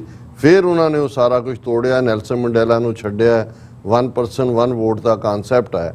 ਲੇਕਿਨ ਇਹ ਕਨਸੈਪਟ ਅੱਜ ਜਦੋਂ ਅਸੀਂ ਦੇਖਦੇ ਹਾਂ ਫਿਰ ਇੱਕ ਡਾਇਲੌਗ ਜਾਂ ਡਿਬੇਟ ਇਹ ਆਈ ਕਿ ਬਜਾਏ ਕਿ ਟੋਟਲੀ ਕਿਸੇ ਨੂੰ ਕੱਟ ਆਫ ਕਰਨ ਦੇ, ਇਹ ਬੈਟਰ ਹੈ ਕਿ ਉਹਦੇ ਨਾਲ ਵਪਾਰ ਕਰੋ, ਟ੍ਰੇਡ ਕਰੋ ਔਰ ਥਰੂ ਡਾਇਲੌਗ ਉਸ ਨੂੰ ਇਸ ਰਸਤੇ ਤੇ ਲਿਆਓ ਕਿ ਹਿਊਮਨ ਰਾਈਟਸ ਔਰ ਦੂਸਰੇ ਦਾ ਉਹ ਕੇਅਰ ਕਰੇ। ਸੋ ਉਹਦੇ ਥੱਲੇ ਹੁਣ ਪਾਰਟਨਰਸ਼ਿਪਸ ਉਹਦੇ ਥੱਲੇ ਨੇ। ਹੁਣ ਇਹਦੇ ਬਾਵਜੂਦ ਕਿ ਇੰਡੀਆ ਨੇ ਜਾਂ ਇਹੀ ਨਰਿੰਦਰ ਮੋਦੀ ਜਿਹਨੇ 2002 'ਚ ਹਜ਼ਾਰਾਂ ਮੁਸਲਮਾਨਾਂ ਦੀ ਨਸਲਕੁਸ਼ੀ ਗੁਜਰਾਤ 'ਚ ਕੀਤੀ, 12 ਸਾਲ ਤੋਂ ਜ਼ਿਆਦਾ ਵਕਤ ਉਹਨੂੰ ਵੀਜ਼ਾ ਨਹੀਂ ਸੀ, ਵੀਜ਼ਾ ਡਿਨਾਈ ਕੀਤਾ ਗਿਆ ਅਮਰੀਕਾ, ਕੈਨੇਡਾ, UK ਦੇ ਵਿੱਚ। ਔਰ ਜਦੋਂ ਉਹ 2014 'ਚ ਪ੍ਰਾਈਮ ਮਿਨਿਸਟਰ ਬਣਦਾ ਉਸ ਤੋਂ ਬਾਅਦ ਅਸੀਂ ਰੈੱਡ ਕਾਰਪੇਟ ਵੈਲਕਮ, ਜਦੋਂ ਰੈੱਡ ਕਾਰਪੇਟ ਵੈਲਕਮ ਕਿਹਾ ਜਾਂਦਾ ਉਹ ਵਾਕਿਆ ਹੀ ਲਾਲ ਜਿਹੜੀ ਹੈ ਕਾਰਪੇਟ ਵਿਛਾਈ ਜਾਂਦੀ ਜਿੱਥੋਂ ਇਹ ਅੰਗਰੇਜ਼ੀ ਦਾ ਲਫ਼ਜ਼ ਆਇਆ। ਔਰ ਕਿਸੇ ਨੂੰ ਔਰ ਉਸ ਤੋਂ ਬਾਅਦ ਪਿਛਲੇ 9 ਸਾਲ 'ਚ ਇਹਨੇ ਕੀ ਕੀਤਾ। ਹੁਣ ਵੀ ਜਦੋਂ ਅਸੀਂ ਗੱਲ ਕਰ ਰਹੇ ਹਾਂ ਮਨੀਪੁਰ 'ਚ ਕੀ ਹੋ ਰਿਹਾ, ਕਸ਼ਮੀਰ 'ਚ ਕੀ ਚੱਲ ਰਿਹਾ, ਪੰਜਾਬ ਦੇ ਹਵਾਲੇ ਨਾਲ ਵੀ ਤੁਸੀਂ ਦੇਖੋ ਕਿਵੇਂ 10 ਨੌਜਵਾਨਾਂ ਨੂੰ ਚੁੱਕ ਕੇ 2900 ਕਿਲੋਮੀਟਰ ਦੂਰ ਡਿਬਰੂਗੜ੍ਹ ਦੇ ਵਿੱਚ ਰੱਖਿਆ ਹੋਇਆ, ਕਾਲਾ ਪਾਣੀ ਕ੍ਰੀਏਟ ਕੀਤਾ ਉੱਥੇ। ਔਰ NIA ਜਿਹਨੂੰ ਮਰਜ਼ੀ ਚੁੱਕ ਲਏ, ਜਿਹਨੂੰ ਮਰਜ਼ੀ ਇਹ ਜਿਹੜਾ ਉਹ ਉਹਨਾਂ 'ਤੇ ਕੇਸ ਪਾ ਦੇਣ। ਸੋ ਇਸ ਸਭ ਦੇ ਚਲਦਿਆਂ G20 ਜਿਸ 'ਚੋਂ ਅਮਰੀਕਾ ਜਾਂ ਕਿਉਂਕਿ ਅਮਰੀਕਾ ਇੰਡੀਆ ਦੀ ਜਿਹੜੀ ਅਲਾਇੰਸ ਹੈ ਜਿਸ ਨੂੰ ਸਟ੍ਰੈਟੇਜਿਕ ਪਾਰਟਨਰਸ਼ਿਪ ਔਰ ਆਲ ਟਾਈਮ ਰਹਿਣ ਵਾਲਾ ਹੁਣ ਅੱਗੋਂ ਫਿਊਚਰ ਔਰ ਹਥਿਆਰ ਵੀ ਵੇਚਦੇ ਨੇ ਆਪਣੇ। ਦੂਸਰਾ ਵੀ ਹੈ ਗੱਲ ਚੀਨ ਨੂੰ ਘੇਰਨ ਦੀ ਹੈ ਕਿ ਚੀਨ ਨੂੰ ਕਾਰਨਰ ਕਰਨ ਦੀ ਹੈ। ਹੁਣ ਇਸ ਸਾਰੇ 'ਚ ਆਲਰੇਡੀ ਜਿਵੇਂ ਅਸੀਂ ਇਹਨਾਂ ਦਿਨਾਂ ਦੇ ਵਿੱਚ ਡਿਸਕਸ ਕੀਤਾ ਕਿ ਵੀ G20 ਦਾ ਜਨਾਜ਼ਾ ਤਾਂ ਪਹਿਲਾਂ ਹੀ ਨਿਕਲ ਗਿਆ ਕਿਉਂਕਿ ਜਦੋਂ ਚਾਈਨਾ ਦੇ ਸ਼ੀ ਜਿਨਪਿੰਗ ਨੇ ਜਿਹਨੇ ਪਿਛਲੇ 11-12 ਸਾਲਾਂ 'ਚ ਕੋਈ ਮੀਟ ਮਿਸ ਨਹੀਂ ਕੀਤੀ, ਰਸ਼ੀਆ ਦਾ ਪੁਤਿਨ ਜਿਹਨੇ ਕੋਈ ਮੀਟ ਮਿਸ ਨਹੀਂ ਕੀਤੀ। ਹੁਣ ਜੇ ਅਸੀਂ ਇਹ ਦੇਖ ਰਹੇ ਹਾਂ ਕਿ ਵੀ ਇਹ ਦੋ ਵੱਡੇ ਮੁਲਕ ਜਿਨ੍ਹਾਂ ਦੇ ਅੱਗੋਂ ਆਪਣੇ ਬਲੌਕ ਨੇ ਉਹ ਐਬਸੈਂਟ ਹੋ ਗਏ, ਗੱਲ ਮੈਕਸੀਕੋ ਦਾ ਪ੍ਰੈਜ਼ੀਡੈਂਟ ਵੀ ਨਹੀਂ ਜਾ ਰਿਹਾ। ਔਰ ਸੈਕੰਡਲੀ ਜਿਹੜਾ ਅਲਟੀਮੇਟਲੀ ਜਿਸ ਨੂੰ ਕੰਸੈਂਸਸ ਸਟੇਟਮੈਂਟ ਕਹਿੰਦੇ ਨੇ, ਹਾਲਾਂਕਿ ਜਦੋਂ ਬਾਲੀ ਦੇ ਵਿੱਚ ਇੰਡੋਨੇਸ਼ੀਆ ਦੇ ਵਿੱਚ ਹੋਇਆ, ਇੰਡੋਨੇਸ਼ੀਅਨ ਪ੍ਰੈਜ਼ੀਡੈਂਟ ਨੇ ਉਦੋਂ ਅਜੇ ਤਾਜ਼ਾ 6 ਮਹੀਨੇ ਹੋਏ ਸੀ ਯੂਕਰੇਨ ਦੇ ਉੱਤੇ ਹਮਲਾ ਕੀਤੇ ਨੂੰ, ਰਸ਼ੀਆ ਨੂੰ। ਫੈਬਰਵਰੀ ਦੇ ਵਿੱਚ ਹਮਲਾ ਹੋਇਆ ਔਰ ਇਹ ਸ਼ਾਇਦ ਨਵੰਬਰ 'ਚ ਹੁੰਦਾ ਹੈ, ਇੰਡੀਆ 'ਚ ਤਾਂ 2 ਮਹੀਨੇ ਇਹਨਾਂ ਨੇ ਐਡਵਾਂਸ ਕਰ ਲਏ। ਔਰ ਉਹਦੇ 'ਚ ਯੂਕਰੇਨ ਦਾ ਮੈਂਸ਼ਨ ਹੋ ਗਿਆ, ਰਸ਼ੀਆ ਨੂੰ ਜਿਹੜਾ ਹੈ ਉਹ ਉਸ ਦਾ ਸੈਟਬੈਕ ਵੀ ਲੱਗਾ ਪਰ ਰਸ਼ੀਅਨ ਜਿਹੜੇ ਨੇ ਉਹਨਾਂ ਨੇ ਉਹਦੇ ਨਾਲ ਸਹਿਮਤੀ ਜਤਾਈ। ਪਰ ਇਸ ਵਾਰ ਭਾਵੇਂ ਉਹਨਾਂ ਦਾ ਡੈਲੀਗੇਸ਼ਨ ਰਸ਼ੀਅਨ ਫੋਰਨ ਮਿਨਿਸਟਰ ਲਿਆ ਰਿਹਾ, ਉਹਨਾਂ ਨੇ ਕਿਹਾ ਜੀ ਬਿਲਕੁਲ ਇਹ G20 ਮੀਟ ਕੋਈ ਪੋਲੀਟੀਕਲ ਫੋਰਮ ਨਹੀਂ ਹੈ ਔਰ ਇਸ ਦੇ ਉੱਤੇ ਕੋਈ ਗੱਲ ਨਹੀਂ ਹੋ ਸਕੇਗੀ। ਹੁਣ ਇਹਨਾਂ ਸਰਕਮਸਟਾਂਸਿਸ 'ਚ ਆਲਰੇਡੀ ਜਿਹੜਾ ਔਰ ਜਿੰਨਾ ਖਰਚ ਇੰਡੀਆ ਨੇ ਇਸ G20 ਤੇ ਕੀਤਾ, ਅਦਰਵਾਈਜ਼ ਤਾਂ ਕਿਸੇ ਵੀ ਮੁਲਕ 'ਚ ਹੁੰਦਾ ਹੈ ਉਹਨਾਂ ਦੀ ਕੈਪੀਟਲ 'ਚ ਹੋਇਆ, ਜਿਵੇਂ ਬਾਕੀ ਦੀਆਂ ਬਿਲਡਿੰਗਾਂ ਬਣੀਆਂ ਹੁੰਦੀਆਂ ਨੇ ਉੱਥੇ ਆਏ ਚਲੇ ਗਏ, ਸਿਕਿਉਰਿਟੀ ਦਾ ਅਰੇਂਜਮੈਂਟ ਹੀ ਹੁੰਦਾ। ਪਰ ਇੰਡੀਆ ਨੇ ਕਿਉਂਕਿ 1 ਸਾਲ ਪਹਿਲਾਂ ਇਸ ਦਾ ਸ਼ੁਰੂ 70 ਭਾਰਤ ਦੇ ਸ਼ਹਿਰਾਂ ਦੇ ਵਿੱਚ ਇਹਨਾਂ ਨੇ ਅੱਡ ਥਾਵਾਂ 'ਤੇ ਇਨਕਲੂਡਿੰਗ ਸ੍ਰੀਨਗਰ ਜਿਹੜੇ ਡੈਲੀਗੇਟ ਆਏ, ਕੋਈ ਕਲਚਰਲ, ਕੋਈ ਐਜੂਕੇਸ਼ਨਲ, ਕੋਈ ਕਲਾਈਮੇਟ, ਕੋਈ ਫਲਾਣਾ, ਇਹ ਦੱਸਣ ਲਈ ਵੀ ਭਾਰਤ ਬਹੁਤ ਵੱਡਾ ਔਰ ਸਾਡਾ, ਪਰ ਟਾਰਗੇਟ ਡੋਮੈਸਟਿਕ ਕਰਾਊਡ ਸੀ ਕਿ ਜੀ ਦੇਖੋ ਮੋਦੀ ਜੀ ਦਾ ਕਿੰਨਾ ਨਾਂ 70 ਸ਼ਹਿਰਾਂ ਦੇ ਵਿੱਚ ਪਿਛਲੇ 1 ਸਾਲ ਤੋਂ, ਔਰ ਉਹ ਜਿਹੜਾ ਰਾਈਟ ਟੂ ਇਨਫੋਰਮੇਸ਼ਨ ਦੇ ਥੱਲੇ ਕੋਈ ਪੁੱਛਦਾ ਤੇ ਈਵਨ ਉਹਦਾ ਅੰਕੜਾ ਵੀ ਨਹੀਂ ਦੇ ਰਿਹਾ ਵੀ ਕਿੰਨੇ ਅਰਬ ਰੁਪਈਆ ਭਾਰਤ ਦਾ ਖਰਚ ਕਰ ਦਿੱਤਾ। ਹਾਲਾਂ ਹਕੀਕਤ ਇਹ ਹੈ ਵੀ ਅੱਜ ਹੀ ਇਹ ਖਬਰ ਭਾਰਤ ਦੇ ਹਵਾਲੇ ਨਾਲ ਸੀ ਕਿ ਵੀ ਇਸ ਵੇਲੇ rupee has all time low of 83.23 against US dollar. ਹੁਣ ਆਲਮੋਸਟ 83.5 ਰੁਪਏ ਦੇ ਉੱਤੇ ਪਹੁੰਚ ਗਿਆ ਇਹਨਾਂ ਦਾ $1 ਦੇ ਮੁਕਾਬਲੇ ਇਹਨਾਂ ਦੀ ਇਕਨੋਮੀ। ਹੁਣ ਤੁਸੀਂ ਇਸੇ ਨੂੰ ਹੀ ਅੰਦਾਜ਼ਾ ਲਾਓ ਕਿ 39 ਸਾਲ ਪਹਿਲਾਂ ਜਦੋਂ ਜੂਨ 84 ਦਾ ਹਮਲਾ ਕਰਦੇ ਨੇ, $1 ਅਮਰੀਕੀ ਜਿਹੜਾ ਉਹ ਭਾਰਤ ਦੇ 8 ਰੁਪਏ ਦੇ ਬਰਾਬਰ ਸੀ। ਹੁਣ ਜਿਹਨੂੰ ਬਹੁਤ ਤਰੱਕੀ ਔਰ ਬਹੁਤ ਵਾਰ ਲੋਕ ਵੀ ਉਸ ਪ੍ਰੋਪੇਗੈਂਡੇ ਨੂੰ ਯਕੀਨ ਕਰਦੇ ਨੇ, ਹੁਣ ਉਹ 8 ਤੋਂ 83 ਤੇ ਆਇਆ ਹੈ ਡਾਲਰ, ਤਾਂ ਉੱਥੇ ਹੀ ਜਿਹੜਾ ਮਜ਼ਬੂਤੀ ਦੇ ਨਾਲ ਖੜੇ।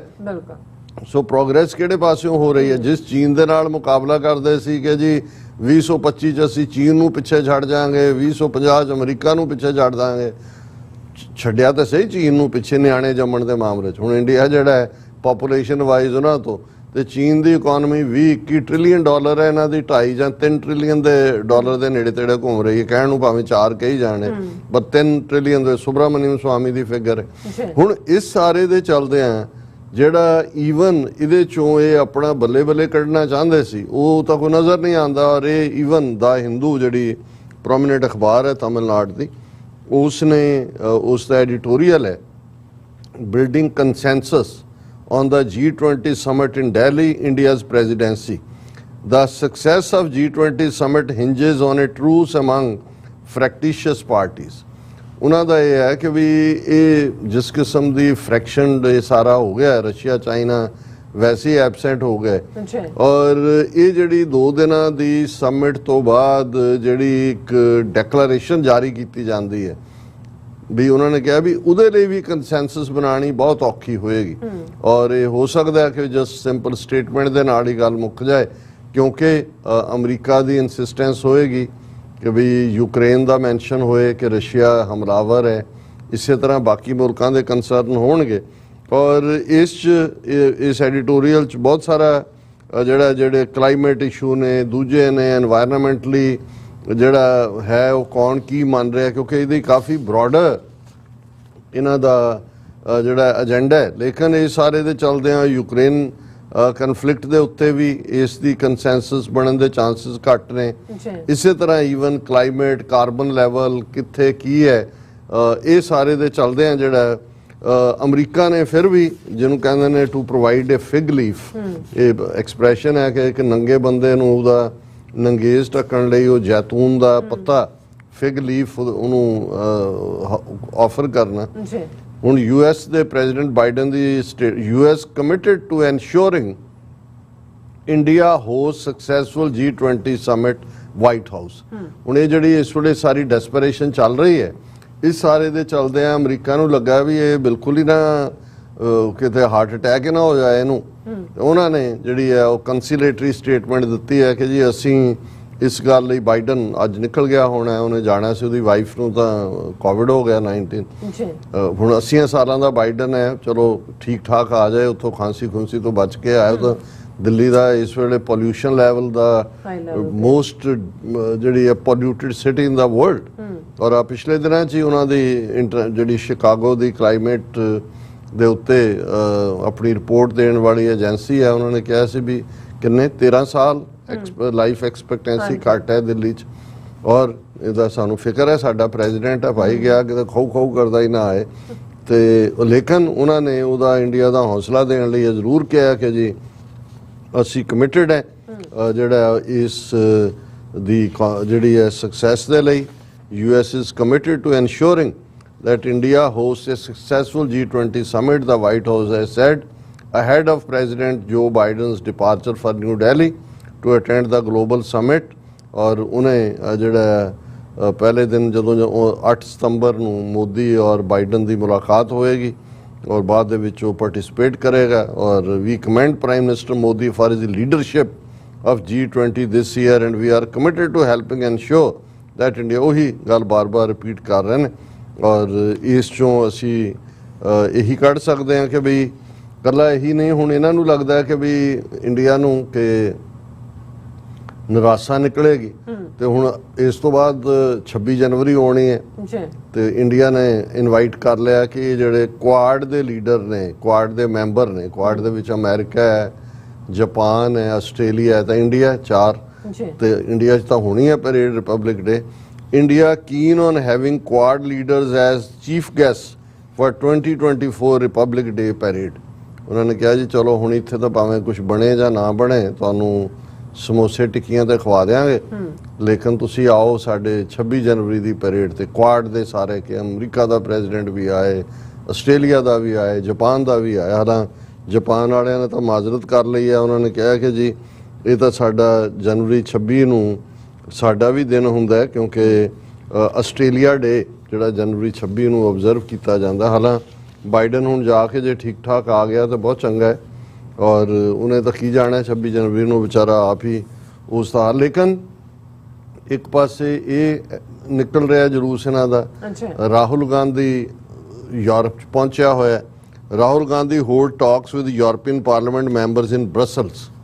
ਹੁਣ ਬ੍ਰਸਲਸ ਦੇ ਹੁਣ ਯੂਰਪੀਅਨ ਪਾਰਲੀਮੈਂਟ ਨੇ ਮਨੀਪੁਰ ਦੇ ਇਸ਼ੂ ਦੇ ਉੱਤੇ ਰੈਜ਼ੋਲੂਸ਼ਨ ਪਾਸ ਕੀਤਾ ਹੋਇਆ, ਉਹ ਉੱਥੇ ਸਫਾਈਆਂ ਦਿੰਦਾ ਫਿਰ ਰਿਹਾ ਕਿ ਜੀ ਅਸੀਂ ਇਹਦੇ 'ਚ ਇਹ ਹੈ ਤੇ ਉਹ ਹੈ। ਲੇਕਿਨ ਇਹ ਆਪਣੇ ਆਪ 'ਚ ਦੱਸ ਰਿਹਾ ਕਿ ਹੁਣ ਕਿਉਂਕਿ ਜਿਹੜੇ G20 ਦੇ ਮੈਂਬਰ ਨੇ, 19 ਦੇ ਮੁਲਕ ਦਾ ਮੈਂਬਰ ਨੇ ਉਹਦੇ, ਇੱਕ ਯੂਰਪੀਅਨ ਯੂਨੀਅਨ ਜਿਹੜੀ ਹੈ ਉਹ ਵੀ ਐਜ਼ ਏ ਮੈਂਬਰ ਹੈ। ਜਦੋਂ ਅਸੀਂ ਯੂਰਪੀਅਨ ਯੂਨੀਅਨ ਕਹਿੰਦੇ ਹਾਂ, ਜਿੰਨੇ ਵੀ ਉਹਨਾਂ ਦੇ ਸ਼ਾਇਦ 32 ਕਿ 33 ਮੁਲਕ ਨੇ ਉਹਦੇ ਮੈਂਬਰ 'ਚ ਆ ਜਾਂਦੇ ਨੇ।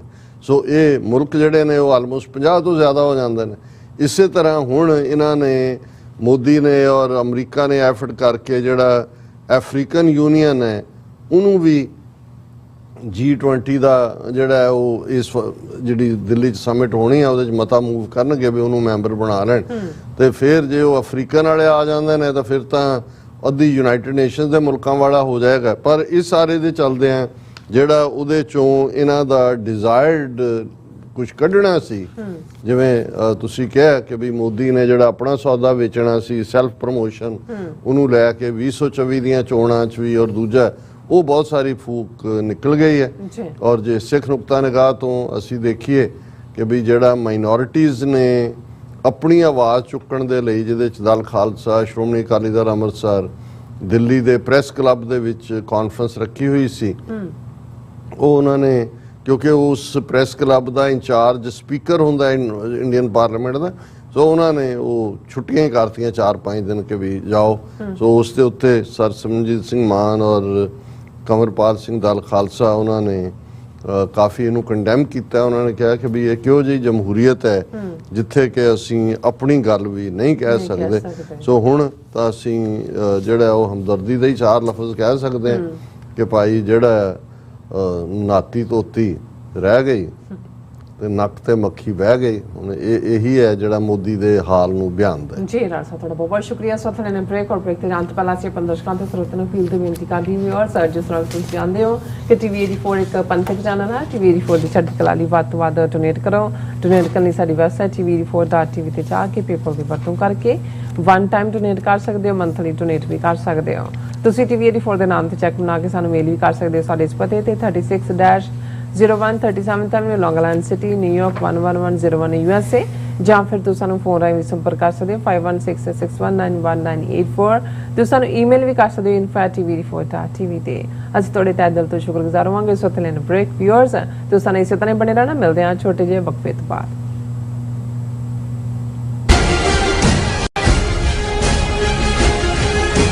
ਖਾਲਿਸਤਾਨ ਰੈਫਰੈਂਡਮ ਬਾਰੇ ਅਪਡੇਟ। ਖਾਲਿਸਤਾਨ ਦੀਆਂ ਵੋਟਾਂ 10 ਸਤੰਬਰ ਦਿਨ ਐਤਵਾਰ ਨੂੰ ਹੀ ਪੈਣਗੀਆਂ। ਵੋਟਿੰਗ ਸੈਂਟਰ ਦੀ ਲੋਕੇਸ਼ਨ ਚੇਂਜ ਹੋ ਚੁੱਕੀ ਹੈ। ਵੋਟਾਂ ਹੁਣ Guru Nanak Sikh Gurdwara Surrey Scott Road ਦੇ ਉੱਤੇ ਸਵੇਰੇ 9 ਵਜੇ ਤੋਂ ਲੈ ਕੇ ਸ਼ਾਮ ਦੇ 5 ਵਜੇ ਤੱਕ ਪੈਣਗੀਆਂ। ਹੋਰ ਜਾਣਕਾਰੀ ਲਈ ਸੰਪਰਕ ਕਰੋ 437 423 2669 437 423 2666। ਦਸਾਂ ਪਾਤਸ਼ਾਹੀਆਂ ਦੀ ਆਤਮਿਕ ਜੋਤ ਧੰਨ ਧੰਨ ਧੰਨ ਸ੍ਰੀ ਗੁਰੂ ਗ੍ਰੰਥ ਸਾਹਿਬ ਸੱਚੇ ਪਾਤਸ਼ਾਹ ਜੀ ਦਾ ਪਹਿਲਾ ਪ੍ਰਕਾਸ਼ ਗੁਰਪੁਰਬ ਦਿਹਾੜਾ ਚੜ੍ਹਦੀ ਕਲਾ ਨਾਲ ਮਨਾਉਂਦਿਆਂ ਹੋਇਆਂ ਟਰਾਈ ਸਟੇਟ ਦੇ ਕੇਂਦਰੀ ਅਸਥਾਨ gurdwara Sahib Sikh culture society Richmond Hill New York ਦੀ ਸਮੁੱਚੀ ਪ੍ਰਬੰਧਕ ਕਮੇਟੀ ਵੱਲੋਂ ਸਮੁੱਚੀਆਂ ਸੰਗਤਾਂ ਦੇ ਸਹਿਯੋਗ, ਪੰਥਕ ਜਥੇਬੰਦੀਆਂ ਤੇ ਸੇਵਾ ਸੁਸਾਇਟੀਆਂ ਦੇ ਸਹਿਯੋਗ ਨਾਲ ਹਰ ਸਾਲ ਦੀ ਤਰ੍ਹਾਂ ਮਹਾਨ ਨਗਰ ਕੀਰਤਨ 10 ਸਤੰਬਰ ਦਿਨ ਐਤਵਾਰ ਨੂੰ ਦਿਨੇ 12 ਵਜੇ ਗੁਰਦੁਆਰਾ ਸਾਹਿਬ ਤੋਂ ਪ੍ਰਾਰੰਭ ਹੋਵੇਗਾ, ਜਿਸ ਦਾ ਰੂਟ ਪਿਛਲੇ ਸਾਲਾਂ ਵਾਲਾ ਹੀ ਹੋਵੇਗਾ। ਸਮੁੱਚੀਆਂ ਸੰਗਤਾਂ ਨੂੰ ਬੇਨਤੀ ਹੈ, ਤਨ ਮਨ ਧਨ ਦੁਆਰਾ ਸਮੁੱਚੀਆਂ ਸੰਗਤਾਂ ਵੱਧ ਤੋਂ ਵੱਧ ਪਰਿਵਾਰਾਂ ਸਮੇਤ ਇਸ ਨਗਰ ਕੀਰਤਨ ਵਿੱਚ ਹਾਜ਼ਰੀਆਂ ਭਰੋ। ਵਾਹਿਗੁਰੂ ਜੀ ਕਾ ਖਾਲਸਾ, ਵਾਹਿਗੁਰੂ ਜੀ ਕੀ ਫਤਿਹ। ਸੋ ਨਿਹਾਲ। ਸਤਿ ਸ੍ਰੀ ਅਕਾਲ।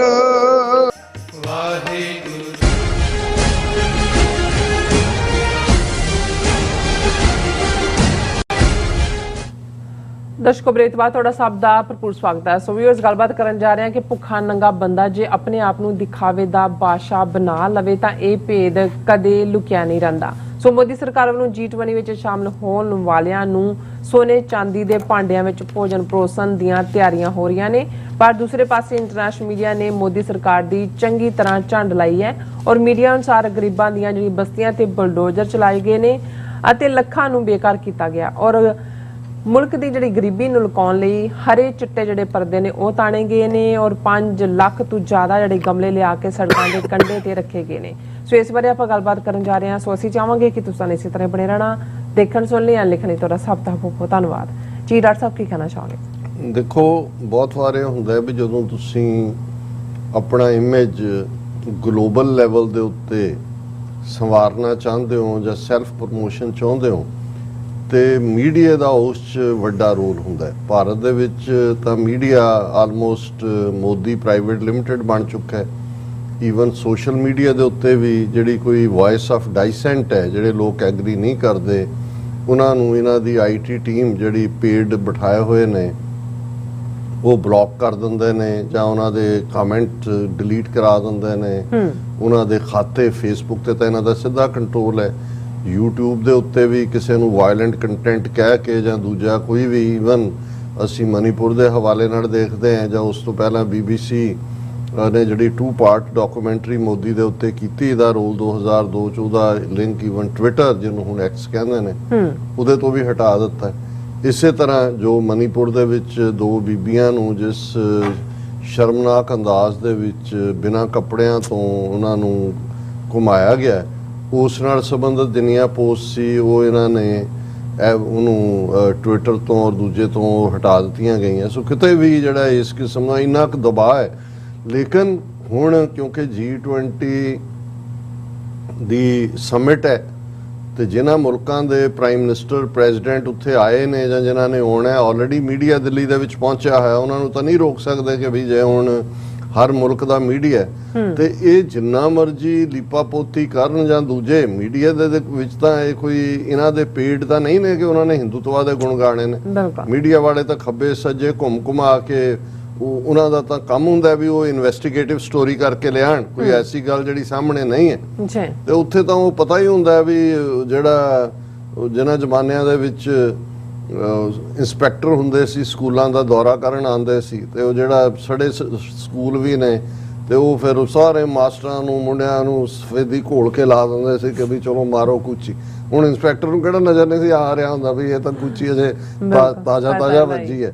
ਸੋ ਮਤਲਬ ਉਹਨਾਂ ਜ਼ਮਾਨਿਆਂ 'ਚ ਵੀ ਲੁਕ ਲੁਕਾ ਦੇਖਣ ਨੂੰ ਤਾਂ ਪੂਰੀ ਸਫਾਈ, ਮਿੱਟੀ ਦੇ ਉੱਤੇ ਪਾਣੀ ਛਿੜਕੋ ਦੂਜੇ ਤੀਜੇ, ਉਹ ਪਤਾ ਹੁੰਦਾ ਸੀ ਕਿ ਵੀ ਇਹ ਜਿਹੜਾ ਇਹ ਸਿਰਫ ਇਹ ਦਿਖਾਵਾ ਹੀ ਹੈ ਵਕਤੀ ਤੌਰ। ਹੁਣ ਇਹੀ ਕੰਮ ਇਹਨਾਂ ਨੇ ਫੜਿਆ ਹੋਇਆ।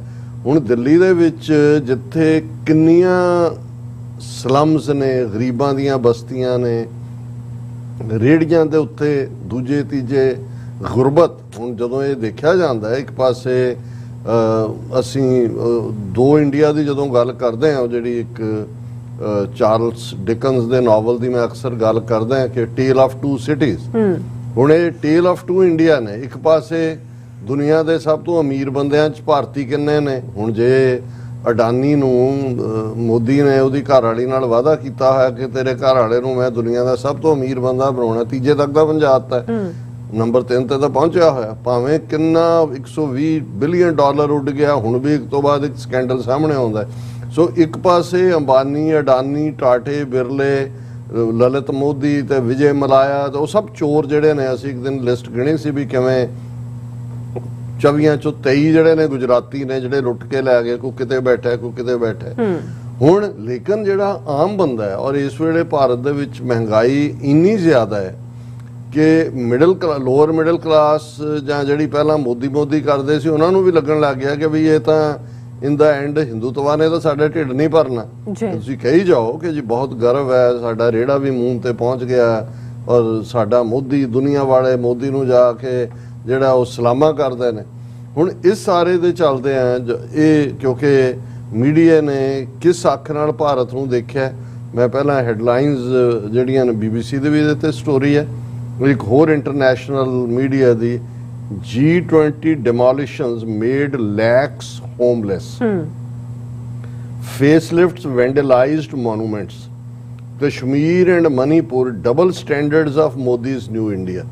ਉਹਨਾਂ ਨੇ ਕਿਹਾ ਕਿ ਬਈ ਲੱਖਾਂ ਲੋਕ ਜਿਹੜੀਆਂ, ਕਿਉਂਕਿ ਬੁਲਡੋਜ਼ਰ ਚੱਲ ਰਹੇ ਨੇ, ਬਸਤੀਆਂ ਖਤਮ, ਦਿਖਾਣਾ ਹੀ ਨਹੀਂ ਵੀ ਇੱਥੇ ਕੋਈ ਲੋਕ ਰਹਿੰਦੇ ਸੀ, ਜਾਂ ਜਿਹੜੇ ਵਿਚਾਰੇ ਉਹ ਸ਼ੈਂਟੀਜ਼ ਤੇ ਝੁੱਗੀਆਂ ਦੇ ਵਿੱਚ 20-30 ਹੁੰਦੇ ਨੇ, ਮਜ਼ਦੂਰੀ ਕਰਦੇ ਨੇ ਦਿਨੇ, ਵਿਚਾਰੇ ਆ ਕੇ ਉੱਥੇ ਉਹਨਾਂ ਦਾ ਰਹਿਣ ਬਸੇਰਾ ਹੁੰਦਾ, ਉਹ ਪੱਧਰੇ ਕਰ ਦਿੱਤੇ ਨੇ। ਇਸੇ 'ਚ ਉਹਨਾਂ ਨੇ ਈਵਨ ਮੋਨੂਮੈਂਟ ਵੀ ਜਿਹੜੇ ਨੇ ਕੁਝ ਉਹਨਾਂ ਨੂੰ ਢਾਹ ਰਹੇ ਨੇ।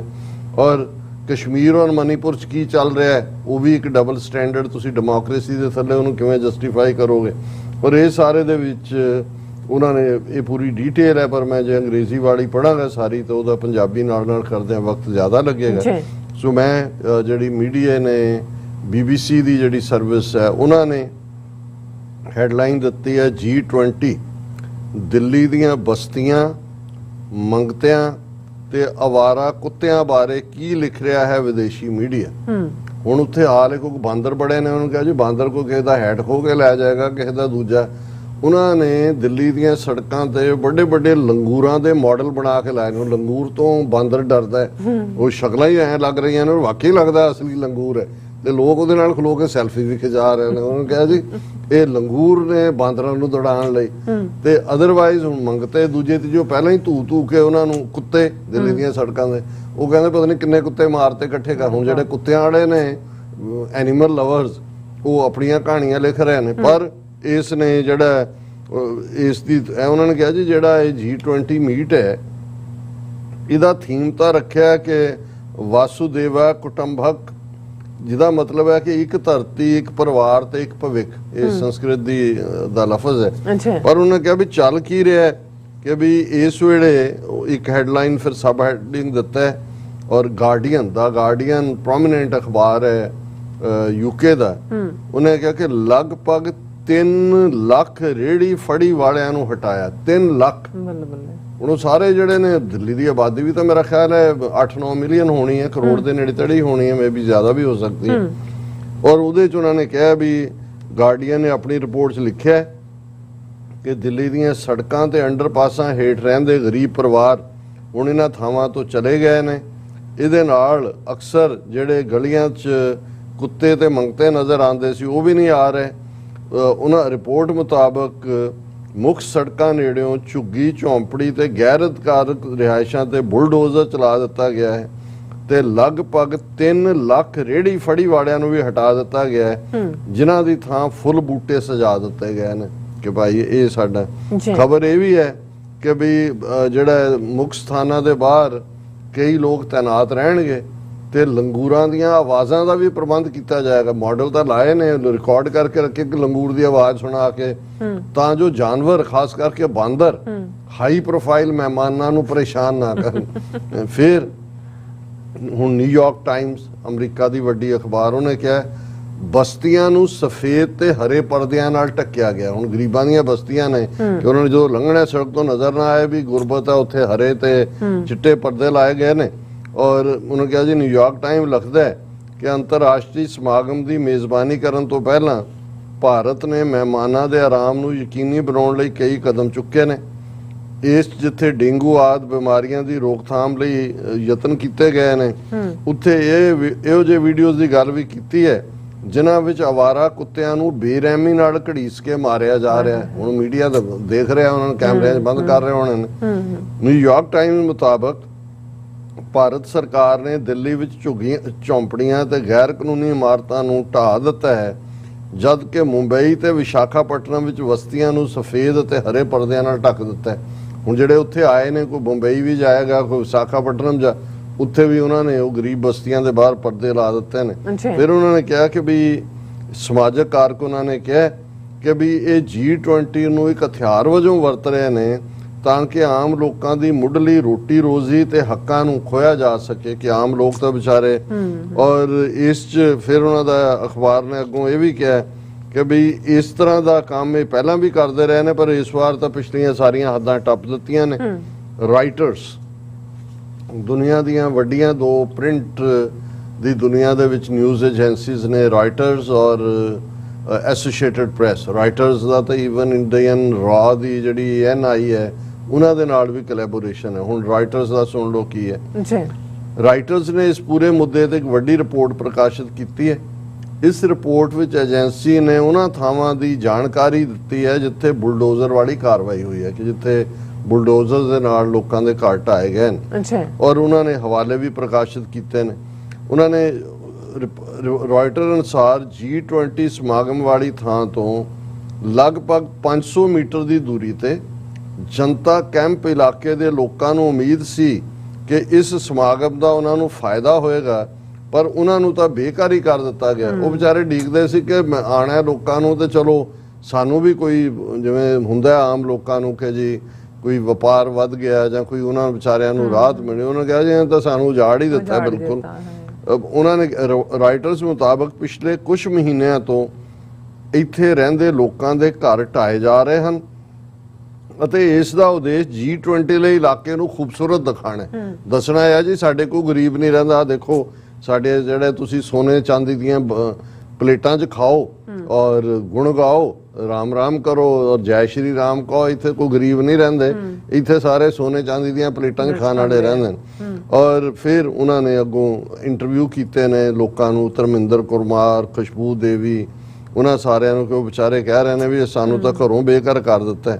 ਔਰ ਇਸ ਸਾਰੇ 'ਚ ਫਿਰ ਇੱਕ ਜਿਹੜੀ ਹੈ ਫ੍ਰੀ ਪ੍ਰੈਸ ਜਰਨਲ, ਇਹ ਵੀ ਦੁਨੀਆ ਦੀ ਨੋਨ ਪਬਲੀਕੇਸ਼ਨ ਹੈ, ਉਹਨਾਂ ਨੇ ਹੈਡਲਾਈਨ ਦਿੱਤੀ ਹੈ ਗਰੀਬਾਂ ਨੂੰ ਲੁਕਾਉਣ ਦੀ ਕੋਸ਼ਿਸ਼, ਕਿ ਵੀ ਇਹ G20 ਵੇਲੇ ਆਪਣੇ ਗਰੀਬਾਂ ਨੂੰ ਲੁਕਾ ਰਹੇ ਨੇ।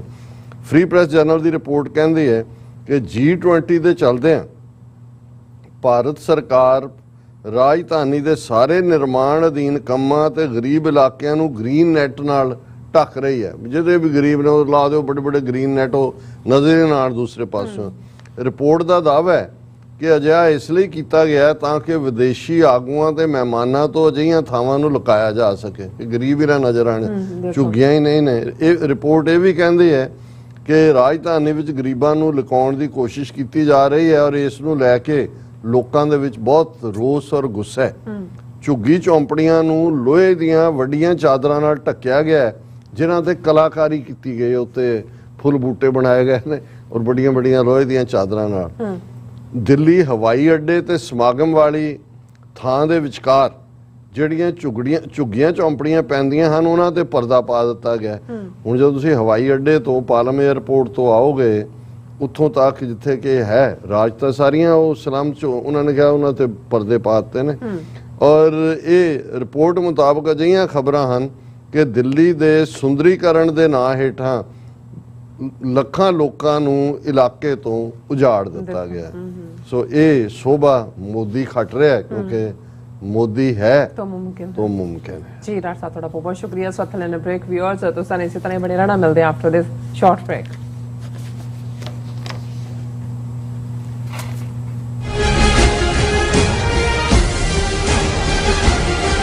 ਖਾਲਿਸਤਾਨ ਰੈਫਰੈਂਡਮ ਬਾਰੇ ਅਪਡੇਟ।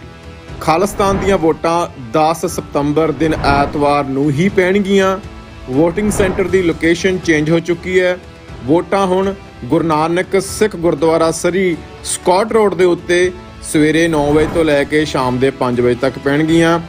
ਹੋਰ ਜਾਣਕਾਰੀ ਲਈ ਸੰਪਰਕ ਕਰੋ 437 423 2669 437 423 2666। 10 ਪਾਤਸ਼ਾਹੀਆਂ ਦੀ ਆਤਮਿਕ ਜੋਤ ਧੰਨ ਧੰਨ ਧੰਨ ਸ੍ਰੀ ਗੁਰੂ ਗ੍ਰੰਥ ਸਾਹਿਬ ਸੱਚੇ ਪਾਤਸ਼ਾਹ ਜੀ ਦਾ ਪਹਿਲਾ ਪ੍ਰਕਾਸ਼ ਗੁਰਪੁਰਬ ਦਿਹਾੜਾ ਚੜ੍ਹਦੀ ਕਲਾ ਨਾਲ ਮਨਾਉਂਦਿਆਂ ਹੋਇਆਂ ਟਰਾਈ ਸਟੇਟ ਦੇ ਕੇਂਦਰੀ ਅਸਥਾਨ gurdwara Sahib Sikh culture society Richmond Hill New York ਦੀ ਸਮੁੱਚੀ ਪ੍ਰਬੰਧਕ ਕਮੇਟੀ ਵੱਲੋਂ ਸਮੁੱਚੀਆਂ ਸੰਗਤਾਂ ਦੇ ਸਹਿਯੋਗ, ਪੰਥਕ ਜਥੇਬੰਦੀਆਂ ਤੇ ਸੇਵਾ ਸੁਸਾਇਟੀਆਂ ਦੇ ਸਹਿਯੋਗ ਨਾਲ ਹਰ ਸਾਲ ਦੀ ਤਰ੍ਹਾਂ ਮਹਾਨ ਨਗਰ ਕੀਰਤਨ 10 ਸਤੰਬਰ ਦਿਨ ਐਤਵਾਰ ਨੂੰ ਦਿਨੇ 12 ਵਜੇ ਗੁਰਦੁਆਰਾ ਸਾਹਿਬ ਤੋਂ ਪ੍ਰਾਰੰਭ ਹੋਵੇਗਾ, ਜਿਸ ਦਾ ਰੂਟ ਪਿਛਲੇ ਸਾਲਾਂ ਵਾਲਾ ਹੀ ਹੋਵੇਗਾ। ਸਮੁੱਚੀਆਂ ਸੰਗਤਾਂ ਨੂੰ ਬੇਨਤੀ ਹੈ, ਤਨ ਮਨ ਧਨ ਦੁਆਰਾ ਸਮੁੱਚੀਆਂ ਸੰਗਤਾਂ ਵੱਧ ਤੋਂ ਵੱਧ ਪਰਿਵਾਰਾਂ ਸਮੇਤ ਇਸ ਨਗਰ ਕੀਰਤਨ ਵਿੱਚ ਹਾਜ਼ਰੀਆਂ ਭਰੋ। ਵਾਹਿਗੁਰੂ ਜੀ ਕਾ ਖਾਲਸਾ, ਵਾਹਿਗੁਰੂ ਜੀ ਕੀ ਫਤਿਹ। ਸੋ ਨਿਹਾਲ। ਸਤਿ ਸ੍ਰੀ ਅਕਾਲ।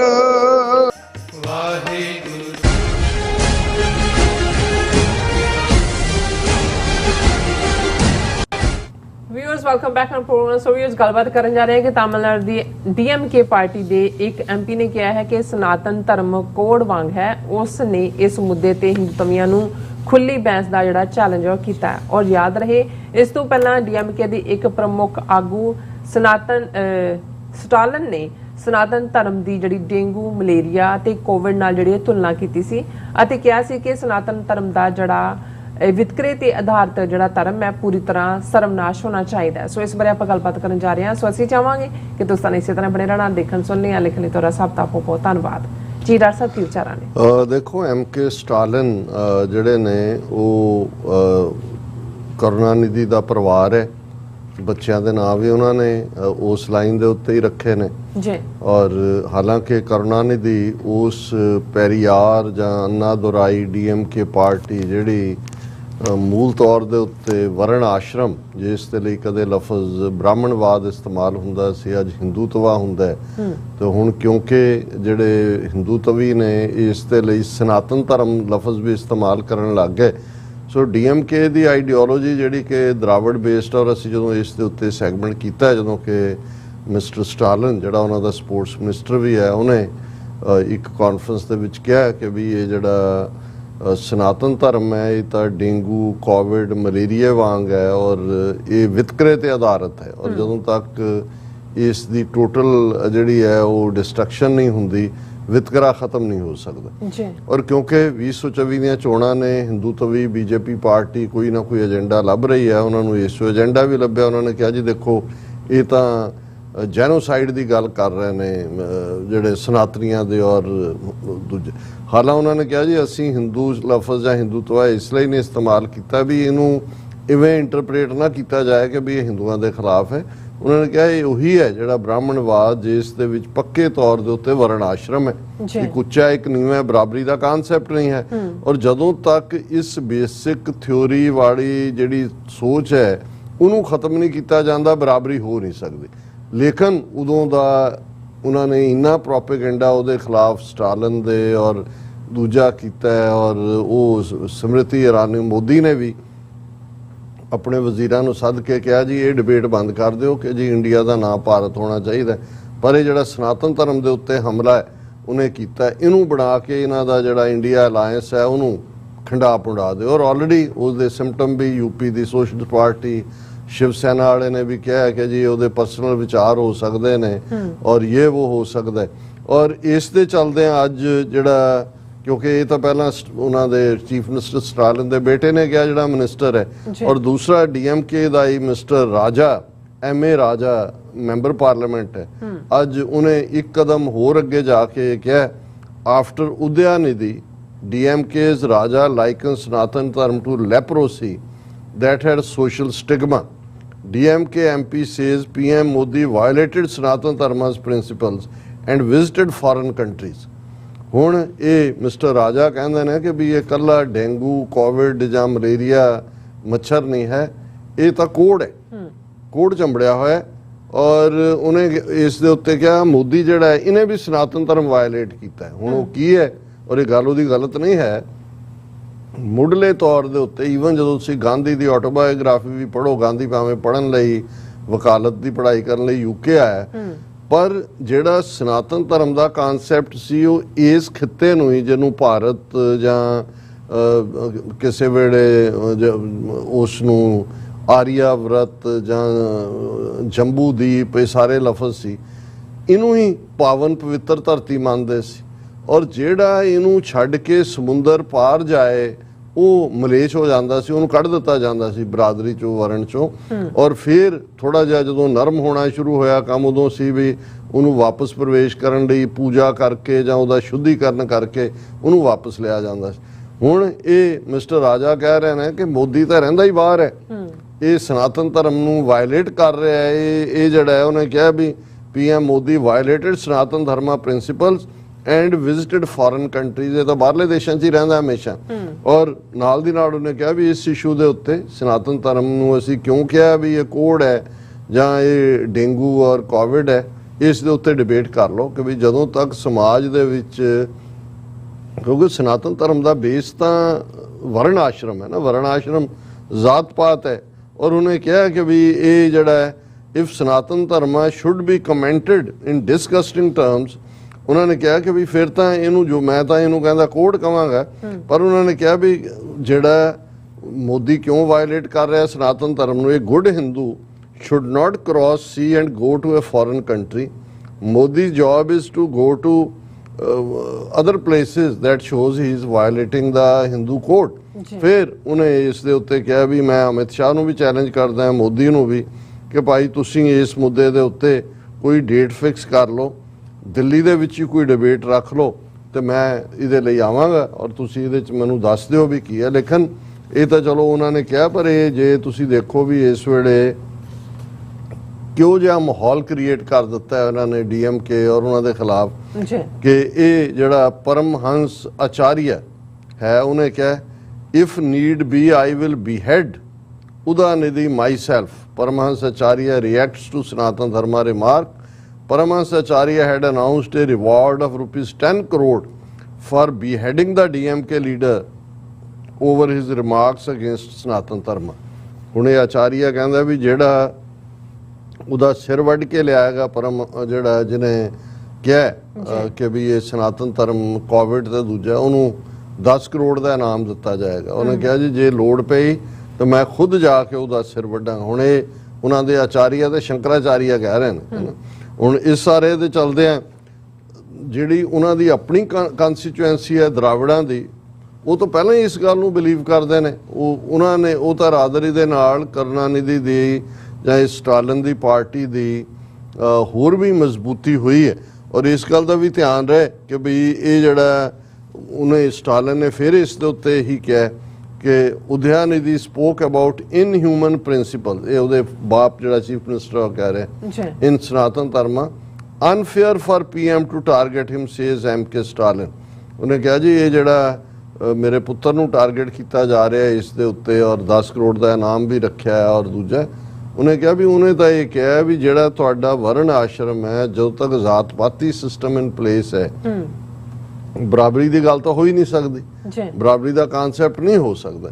ਸੋ ਇਸ ਸਾਰੇ ਦੇ ਚਲਦੇ ਆ ਅਸੀਂ ਦੇਖ ਰਹੇ ਹਾਂ ਕਿ ਵੀ ਇਹ ਡਿਬੇਟ ਰੁਕਣ ਵਾਲੀ ਨਹੀਂ ਹੈ, ਕਿਉਂਕਿ ਇਸ ਦੇ ਵਿੱਚੋਂ ਹੀ BJP ਦੀ ਲਾਈਫ ਲਾਈਨ ਵੀ ਨਿਕਲ ਸਕਦੀ ਹੈ। ਇਹਦੀ ਟਾਈਮਿੰਗ ਜਿਹੜੀ ਹੈ, ਇੱਕ ਤਾਂ ਜਿਹੜਾ ਇੰਡੀਆ ਅਲਾਇੰਸ ਹੈ ਰਾਹੁਲ ਗਾਂਧੀ ਦਾ, ਉਹਦੀਆਂ ਜਿਹੜੀਆਂ 30-32 ਪਾਰਟੀਆਂ ਨੇ ਉਹ ਆਪਸ 'ਚ ਖੰਡਾ ਸ਼ੁਰੂ ਹੋਏਗਾ, ਕਿਉਂਕਿ ਤੁਸੀਂ ਮੈਕਸਿਮਮ ਵੋਟਾਂ ਤਾਂ ਹਿੰਦੂ ਹਾਰਟਲੈਂਡ 'ਚ ਨੇ ਨਾ, ਜਿਨ੍ਹਾਂ ਦੇ ਵਿੱਚ UP ਹੈ। UP 'ਚ ਇਕੱਲੇ 'ਚ ਹੀ 80 ਪਾਰਲੀਮੈਂਟ ਦੀਆਂ ਸੀਟਾਂ ਨੇ।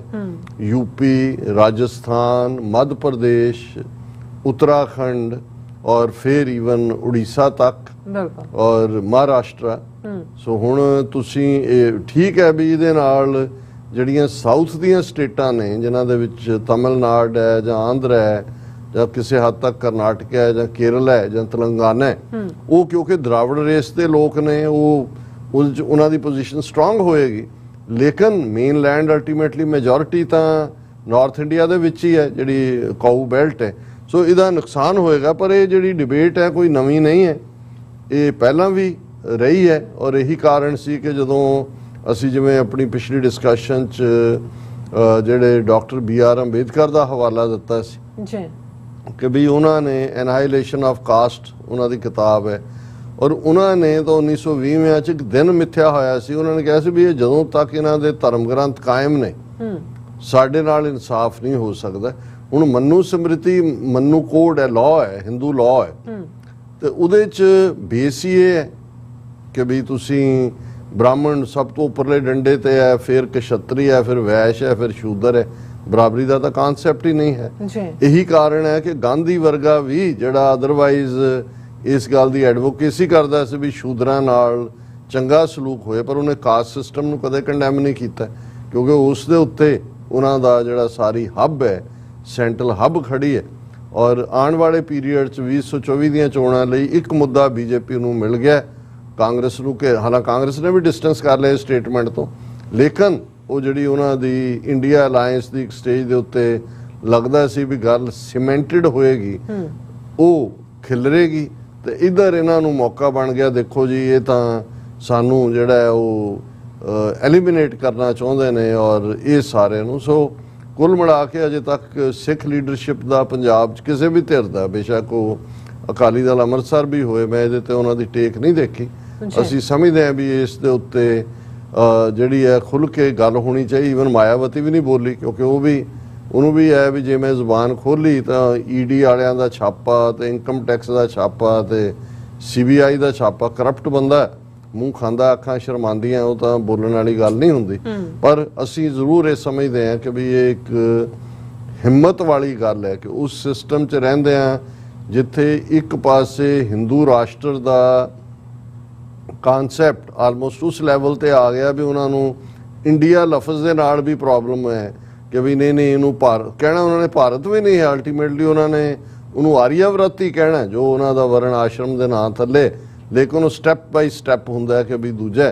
ਤੇ ਉੱਥੇ ਜਿੱਥੇ ਇਹ ਮਾਹੌਲ ਸਿਰਜਿਆ ਜਾ ਰਿਹਾ ਕਿ ਵੀ ਕੋਈ ਜਿਹੜਾ ਆਵਾਜ਼ ਹੀ ਨਹੀਂ ਚੁੱਕ ਸਕਦਾ, ਉਦੋਂ ਤਮਿਲਨਾਡੂ 'ਚੋਂ ਇਸ ਲੈਵਲ ਦੀ ਆਵਾਜ਼ ਉਹਨਾਂ ਦੀ ਇਲੈਕਟਿਡ ਗਵਰਨਮੈਂਟਸ ਦੇ ਵੱਲੋਂ ਔਰ ਉਹਨਾਂ ਦੇ MPs ਵੱਲੋਂ ਆਣੀ, ਔਰ ਇਹ ਡਿਬੇਟ ਕਿ ਖੁੱਲੀ ਡਿਬੇਟ ਹੈ ਵੀ ਆ ਜਾਓ ਕਿ ਵੀ ਇਹ ਕਿਵੇਂ ਕੋਡ ਹੈ ਜ਼ਾਤ ਪਾਤੀ ਸਿਸਟਮ, ਔਰ ਕਿਉਂ ਅਸੀਂ ਇਸ ਨੂੰ ਨਕਾਰਦੇ।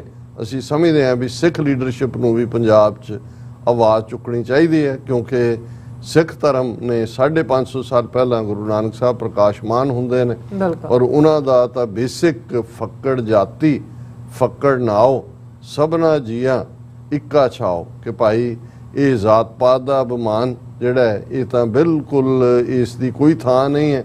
ਉਸ ਰੱਬ ਦੀ ਛਾਂ ਸਭ ਦੇ ਉੱਤੇ ਇੱਕੋ ਜਿਹੀ ਹੈ, ਰੱਬ ਦੀਆਂ ਨਜ਼ਰਾਂ 'ਚ ਕੋਈ ਉੱਚਾ ਨੀਵਾਂ ਨਹੀਂ ਹੈ।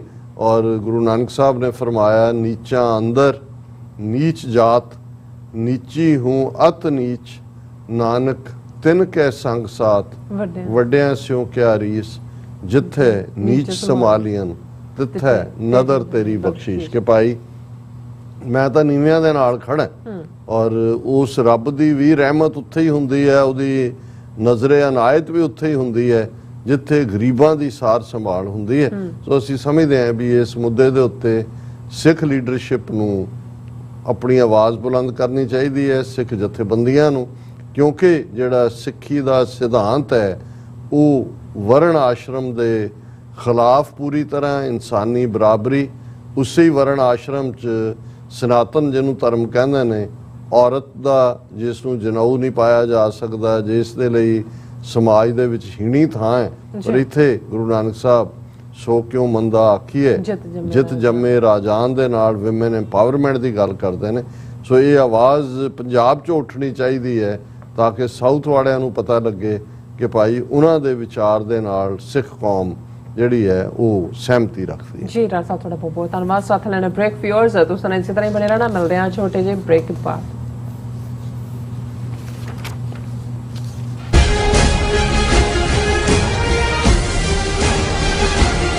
ਖਾਲਿਸਤਾਨ ਰੈਫਰੈਂਡਮ ਬਾਰੇ update.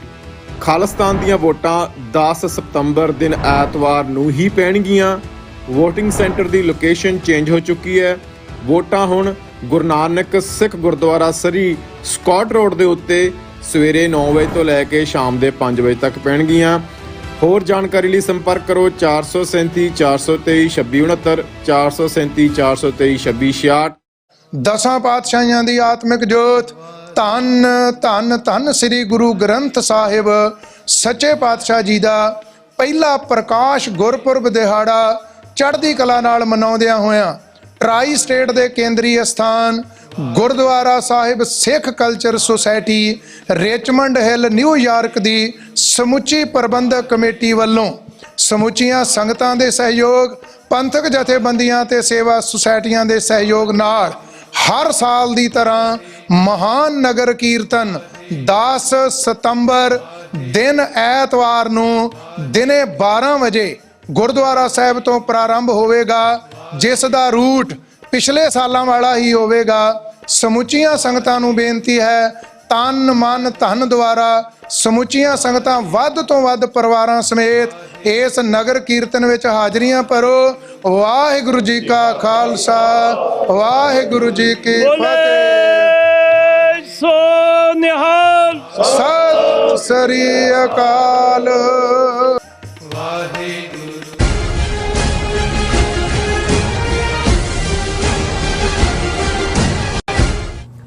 Viewers welcome back on programme. So viewers गलबात करन जा रहे हैं कि यूके ਦਾ ਪ੍ਰਾਈਮ ਮਿਨਿਸਟਰ ਰਿਸ਼ੀ ਸੁਨਕ ਪੂਰੀ ਤਰ੍ਹਾਂ ਹਿੰਦੂਤਵੀ ਕਾਰਡ ਜਿਹੜਾ ਉਹ ਖੇਡ ਰਿਹਾ ਹੈ ਔਰ ਉਸਨੇ ਖਾਲਿਸਤਾਨ ਦੇ ਮੁੱਦੇ ਨੂੰ ਲੈ ਕੇ ਗੈਰ ਜ਼ਿੰਮੇਵਾਰ ਜਿਹੜੀਆਂ ਟਿੱਪਣੀਆਂ ਉਹ ਕੀਤੀ ਹੈ। ਔਰ ਹਾਲਾਂਕਿ ਬ੍ਰਿਟੇਨ ਦੇ ਜਿਹੜੇ 70 ਪਾਰਲੀਮੈਂਟ ਮੈਂਬਰਾਂ ਨੇ ਰਿਸ਼ੀ ਸੁਨਕ ਨੂੰ ਚਿੱਠੀ ਲਿਖ ਕੇ ਮੰਗ ਕੀਤੀ ਹੈ ਕਿ ਉਹ ਭਾਰਤ ਫੇਰੀ ਦੌਰਾਨ ਜੱਗੀ ਜੋਲ ਦੇ ਮੁੱਦੇ ਨੂੰ ਚੁੱਕੇ, ਜਿਹੜਾ ਪਿਛਲੇ ਲਗਭਗ 6 ਸਾਲ ਤੋਂ ਭਾਰਤ ਦੀ ਕੈਦ ਦੇ ਵਿੱਚ ਹੈ। ਸੋ ਇਸ ਬਾਰੇ ਆਪਾਂ ਗੱਲਬਾਤ ਕਰਨ ਜਾ ਰਹੇ ਹਾਂ। ਸੋ ਅਸੀਂ ਚਾਹਾਂਗੇ ਕਿ ਤੁਸੀਂ ਇਸੇ ਤਰ੍ਹਾਂ ਬਣੇ ਰਹਿਣਾ। ਸੁਣਨੇ ਲਿਖਣ ਲਈ ਤੁਹਾਡਾ ਸਭ ਦਾ ਬਹੁਤ ਧੰਨਵਾਦ ਜੀ। ਰਾਜ ਸਾਹਿਬ ਕੀ ਵਿਚਾਰਾਂ ਨੇ?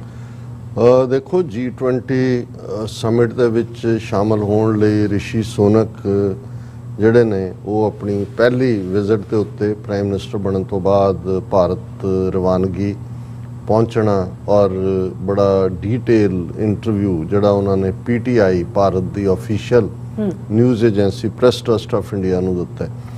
ਅਸੀਂ ਪਹਿਲੇ ਦਿਨ ਤੋਂ ਰਿਸ਼ੀ ਸੁਨਕ ਦੇ ਉੱਤੇ ਅੱਖ ਰੱਖੀ ਹੋਈ ਹੈ। ਲਾਲ ਮੌਲੀ ਦਾ ਧਾਗਾ, ਗਊ ਦੀ ਪੂਜਾ, ਫਿਰ ਉਹ ਮੁਰਾਰੀ ਬਾਪੂ ਦੇ ਉਸ ਰਮਾਇਣ ਕਥਾ 'ਚ ਜਾ ਕੇ ਬੜਾ ਫਖਰ ਨਾਲ ਕਹਿਣਾ ਕਿ ਮੈਂ हिंदू हैं और फलाना और मैं एज ए प्राइम मिनिस्टर नहीं एज ए फलाना आए हैं और उस किस्म की नारेबाजी और जिस किस्म की उहदी कैबिनेट च उन्हां दे वरतारा और खास तौर ते सर अवतार सिंह खंडा उन्हां दी शहादत जिहड़ी कि इंडियन एजेंसियां ने पहलां तां उन्हां दे सिस्टम च वड़ के उहनूं मारिया कैमिकल वैपन राहीं और बाद इस हद तक कैलसनेस कि भी ईवन प्रॉपर इंडिपेंडेंट इन्वेस्टिगेशन नहीं होण दित्ती ऑफिशियल उस किस्म का जो इन्वेस्टिगेशन चाहिए सी और फिर बिल्कुल जालमाना अंदाज स्टोन एजिज वाला कि भी अवतार सिंह खंडा दी माता और भैन नू ईवन कंपैशनेट ग्राउंड ते वीज़ा भी नहीं दिता गया कि वो आके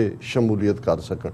सो किसी नू कोई भुलेखा नहीं सी। फिर जदों पिछे जे इहदा कैबिनेट मिनिस्टर जिहड़ा वो दिल्ली जांदा है एक फुल स्केल सिक्योरिटी मिनिस्टर तो वो कहंदा जी असीं 95,000 पाउंड ਦੀ ਰਾਸ਼ੀ ਰੱਖ ਦਿੱਤੀ ਹੈ ਜਿਹੜੀ ਕਿ ਵਿਦਨ ਕੰਟਰੀ ਖਾਲਿਸਤਾਨੀ ਜਿਹੜੇ ਐਕਸਟ੍ਰੀਮ ਉਹ ਉਹਨਾਂ ਦੀ ਸ਼ਨਾਖਤ ਕਰੇਗੀ, ਉਹਨਾਂ ਨੂੰ ਕਰੇਗੀ ਔਰ ਉਹਨੂੰ ਜਿਹੜਾ ਇਸ ਹੱਦ ਤੱਕ ਜਾ ਕੇ ਹੁਣ ਕਿਉਂਕਿ ਜਿਵੇਂ ਅਸੀਂ ਗੱਲ ਕੀਤੀ ਵੀ ਜੇ ਚਾਈਨਾ ਦਾ ਸ਼ੀ ਜਿਨਪਿੰਗ ਨਹੀਂ ਜਾ ਰਿਹਾ ਜਾਂ ਪੁਤਿਨ ਨਹੀਂ ਜਾ ਰਿਹਾ, ਦੂਜਾ ਜਿਹੜਾ ਕੈਨੇਡਾ ਵਾਲਿਆਂ ਨੇ ਜਿਹੜੀ ਇੰਡੀਆ ਦੇ ਨਾਲ ਟ੍ਰੇਡ ਡੀਲ ਚੱਲ ਰਹੀ ਸੀ ਉਹਨਾਂ ਦੀ 13 ਮੀਟਿੰਗਾਂ ਹੋ ਚੁੱਕੀਆਂ ਸੀ, ਉਹ ਇੱਕ ਹਫ਼ਤਾ ਪਹਿਲਾਂ ਜਸਟਿਨ ਟਰੂਡੋ ਨੇ ਕੈਂਸਲ ਕਰਤੀ। ਮਤਲਬ ਇਹ ਸੀ ਕਿ ਬਈ ਮੈਸੇਜ ਦੇ ਦਿੱਤਾ ਇੰਡੀਆ ਨੂੰ, ਲੇਕਿਨ ਕਿਉਂਕਿ ਯੂਕੇ ਦੇ ਵਿੱਚ ਸਾਡੇ 1 ਮਿਲੀਅਨ ਦੇ ਕਰੀਬ ਸਿੱਖ ਰਹਿੰਦੇ ਨੇ ਔਰ ਜਦੋਂ ਅਸੀਂ ਬ੍ਰਿਟਨ ਦੀ ਹਿਸਟਰੀ ਦੀ ਗੱਲ ਕਰਦੇ ਹਾਂ ਜਿੱਥੇ ਇਹਨਾਂ ਨੇ ਵਿਸਾਖਾਤ ਕੀਤਾ ਹੋਇਆ 1849 'ਚ ਸਿੱਖ ਰਾਜ ਇਹਨਾਂ ਦੇ ਪੇਟੇ ਪਿਆ,